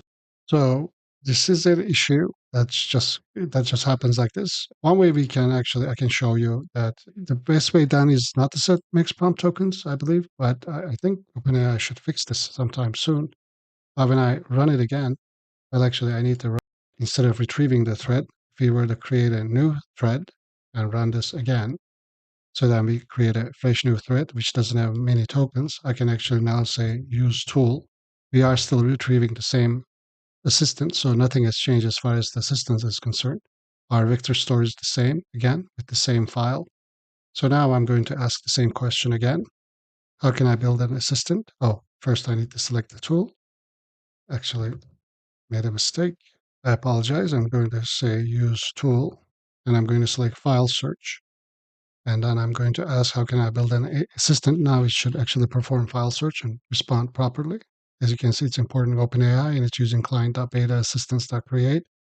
So this works, but this mixed prompt token is an issue. So if you have multi-turn conversations, so this is going to maybe leaving this off is the best idea. But currently, I mean, obviously you don't want it to hallucinate. But I can ask it, how can I do streaming responses, which we're going to talk about. Yeah, and it's properly referring to the event handler, which we're going to talk about, the assistant event handler. So it's giving us correct answers. So it works actually, and this works really well, except this mixed prompt token is a bit of an issue. And if you don't limit this, then obviously you're going to, let's go back to our thread and see how many tokens we're using. If we refresh this, now we are up to like 16,000 tokens, so it's going to really eat through a lot of tokens. And my guess is that now if I ask another question, let me ask what are some of the parameters I can use for Assistance API. Again, it's performing file search. Okay, it's actually currently answering properly. But if we go back here and refresh again, see how many tokens we're using, right, we see that we are up to 25,000 tokens. So the threads tokens are going to increase. Like I said, the run tokens are what is being managed with the mixed prompt token. So all of this can get kind of complex and complicated, but that's why I'm taking it slow. I hope you're enjoying this more slower pace. Do let me know in the comments. Like I said, the code files will be available at Patreon. So other than the small quirk with mixed prompt tokens, the Assistance API is really maturing, and it really makes your life quite easy, especially since now you can create assistants right here. You can also test your assistants by clicking on Playground and taking it here. Okay, so we can actually talk to it by saying hi, and it is actually creating a new thread. And if we go to our threads, we'll be able to see that new thread just right here. So we just created a new thread. Now I'm going to go back to Playground again, and this is going to create a new thread. There's no way to delete threads as far as I know, but we have some options here. You can see the in and out tokens. You can actually clear the thread, and you have some options such as file search and coding. So you can actually assign certain files to the assistant itself, as we've done. So assistant has a vector store, but we can actually attach files to separate threads or even separate messages, as you can see right here. We can attach a file to this particular message, and all of this stuff, the vector building of vector store, and OpenAI performs both keyword search and semantic search. All of that stuff happens for you in the background. For file storage, you get 1 gigabyte free, and after that, it's 10 cents per day per extra gigabyte. And you can also handle every one of these things through code. That is what we're going to talk about in the next video. But if I were to say a message, for example, how are you? It's just to activate these. I can actually add a message right here without sending it. And let me just say, how are you again? I can actually run this. So assistants work with creating runs, but I can also add additional instructions to this run. We can also do that from the code. And we are, as a matter of fact, doing it. So when we created the assistant and we are retrieving it here, we had created the original instructions, right? As you're a helpful assistant. But when we are creating the thread run, we can actually give instructions for that particular run. And you can do it in the web UI as well. You can set the temperature, and you can require a tool, and you can also trigger JSON mode. So we are not doing JSON mode here in this example, but we are doing the tool choices. We use tool command that we can enter. Otherwise, it's set to auto. So this is about how it works. So let's actually take a look at this code real quick. Before reviewing the code, if you are enjoying my content, do check out my website, echohive.live. I have over 280 plus interesting projects. If you're looking for some inspiration or looking for some code files you can quickly manipulate to your own use case, then definitely check out all my projects, see which ones interest you. And if you wanted to get the code downloads conveniently, as a patron, you'll be able to download any one of the code files, modify it. For example, if you're looking for experimenting with social networks, you can watch the video and click on here and download the files and just experiment with it. I also have some tiers on my Patreon for one-on-one talks. and help. Do check out those as well. Really important part of this code is that we are actually retrieving the assistant, and we have capability to retrieve the thread. We can also create a new thread, but currently with this code, we cannot create a new assistant. So for that, we are relying on the web UI, where you can actually go to assistants and create a new assistant like we've done before. You can give it a name, instructions, choose your model, turn on your tools, or add function definitions if you wanted to do that. And you can also add your files, both to file search and code interpreter. I'm not sure exactly what difference the adding files to code interpreter does, but I'll be experimenting more and more with the Assistance API, and I'll try to clarify that. So coming back to the code, we are importing this override from typing extensions. I'm not sure what it does, but we are using it in the event handler, which we are going to inherit from the Assistance event handler, which is a class that OpenAI provides. We are using term color for colorful printing to terminal. We are setting our API key either from environment variables or from here. And then we are pretty much retrieving the assistant that you have created. And then we are retrieving a thread if you wanted to do that, or creating a new one. Now this event handler class is actually inherits from the assistant event handler, and it has the override decorators. So what this does is on text created. So if as soon as the API has returned some text, this allows it to print assistant, and we are just printing the assistant so that future messages we will know that it's coming from the assistant. And on text delta, since the streaming API uses delta, then when delta is arriving, it actually prints the delta.value. This is how we are able to print the regular content responses, okay, not the function tool calls. So if a tool call created event happens with the override, then we are actually printing the assistant and the tool call.type. This is how we were able to see this assistant using file search or assistant using code interpreter, if you remember right up here somewhere. Anyway, so that's what is being printed. And on tool call delta, then both the regular content responses and the tool call responses have a delta, and we check if the delta type is code interpreter. We printed delta.codeinterpreter.input. The reason it's called input is because whatever is returned as the code interpreter is actually an input to the code interpreter, since the code interpreter is going to run that code.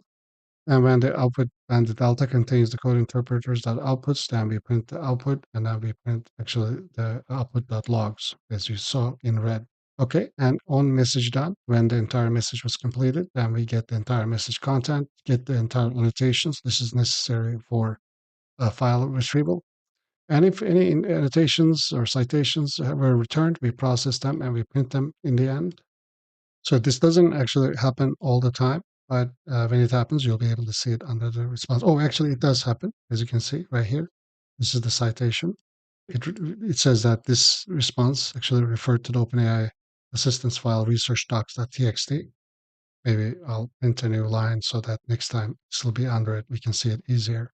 So that's how it works. So that this is just a class that is being defined. We're going to actually pass it into a thread like this. Actually, threads that runs that stream actually has an event handler parameter, and that's where we pass that event handler that we just looked at. Okay, so next we have another function, which is going to actually get whatever the user has said and create a message in the thread that we are using with the role user and content.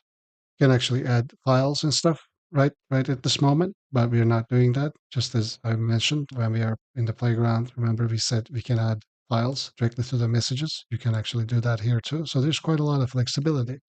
And then right at this point, we enter the while loop. We say the tool is going to be none to begin with, and then we take in user input. If the user says exit, then we exit the loop. But if the user input is use tool, as we have done earlier, then we actually retrieve the assistance tool resources. Since we have turned the assistance tools on, this is not going to be none. So therefore, we are going to print available tools, and we're going to print assistant.tool resources code interpreter. If it's not none, then we print code interpreter. That means code interpreter is turned on and enabled. And if the assistant.tool resources.file search is not none, then we print file search. This is all from the assistant object, which we have retrieved from client.beta.assistance.retrieve. Okay, so once this is printed, we just allow user to choose. If the choice is this, then we set the tool to either code interpreter or file search or none, because you can skip this step, I suppose. And then we print that in this particular round, okay, we are requiring that tool. So this only goes for that particular run. We actually don't need the sleep here. I'll remove that. And then we add the message. We call that add message function to add the message to the thread. And with client.beta.threads.runs.stream, so because we are doing it streaming responses, it's also handled automatically. And when we call that, we're going to say stream, stream until done. But we are passing quite a lot of parameters. Thread ID, assistant ID, this is the instruction for this particular run, separate from the instruction you have given to the assistant in assistant creation. Event handler is this event handler class we have defined, which allows the printing of the streaming response to terminal. Makes prompt tokens allows you to limit makes tokens that are used. Makes completion tokens 500, truncation strategy type last messages. So makes completion tokens is like makes tokens. Truncation strategy is how will the API gonna manage the messages within the thread based on the limitation imposed by the makes prompt tokens. And here we are saying last messages, but you can also set this to auto, okay, like this. And you do have to pass in an object, such as of the type last messages or auto. And tool choice is automatically auto if tool is none, because we define the tool as none. But if the user had chosen a particular tool, then we say that the tool choice is of type of that tool. Again, this has to be an object. Yeah, so this is how we pass it. This is what enables us to choose a tool for that particular run. Otherwise, it's set to auto. So all in all, I'm really liking the Assistance API. Yeah, you should give it a try. The code files will be available at Patreon along with 200 plus of my other projects. And yeah, thank you for watching. This was the end of our video, but I'd like to talk quickly about my AutoStreamer version 3 project. AutoStreamer version 3 is a PyQt-powered PyInstaller packaged Python project that I came up with. It uses your OpenAI API key to create course websites such as this one in real time. This is also deployed at Railway. So you have quite a lot of choices, such as 6 different voice choices and over 50 languages that you can choose from. You can choose light or dark theme. When you go here to generate courses, you just enter a course that you would like to generate. For example, we just did permaculture basics, and I can pick how many chapters I'd like to generate, and I'm just going to go ahead and generate it real quick. This shouldn't take too long. Our curriculum was created successfully. I can go into view course outline and search for that permaculture. And as I can see, ethics and principles, design methods and tools, and practical applications.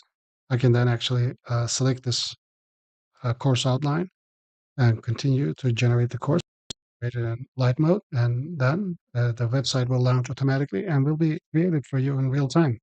And you can record it as I'm doing right now, or actually live stream it. It's really up to you. And once it begins, we'll be able to Ethics pause of or care stop for the streaming. earth. Permaculture revolves around 3 core ethics, one of which is the care for the earth. This ethic I'm going to go ahead and pause it. If I were to let this run, then this entire course will be generated live and I can listen to it live. I'm going to go ahead and stop. And if I were to let this course be generated, then it'll be under my view and launch generated courses. For example, I just created a course called Financial Basics for. Let's go ahead and launch. It's like this. I can actually switch to light mode as well, I believe. I'm sorry, dark mode. And then I can revisit this course. Both I can zoom in, both is in text and The importance of emergency funds. yeah, it has 3 chapters, which I can easily use. The benefit of this and what you'll get out of it is that instead of chatting with in a disorganized manner, this allows you to create structured courses that you can run and listen to before you go to sleep, or just fill your time. When you have just 5 minutes or 10 minutes worth, you can visit these courses back whenever, anytime you like. So AutoStreamer, you can download a free demo from autostreamer.live. I'll put the link in the description. Mac version is coming soon. You can, if you click on the download free demo, it will take you to my Google Drive download. And these are the files you'll be downloading. AutoStreamerDemo.exe is the same thing as this, except with limited features. And if you wanted to download the full version, then clicking this will take you to my Patreon shop, where it's currently only for $200 instead of $300. You can read all about it in the website. You do need an OpenAI API key for this to work. And sometimes this is a PyInstaller packaged PyQt Python application, so your McAfee or Malwarebytes may flag it as not good, but as a matter of fact, all you have to do is just make an exception for the program. And if you have any questions, feel free to join our Discord or ask me a question that you have in Discord. Well, thank you for watching, and do let me know what you think of this project. I was really proud of this one. And like I said, the code files will be available at Patreon. And I also have special tiers for one-on-one meetings with me, if that's something you're interested in. And thank you for watching, and I'll see you in the next video.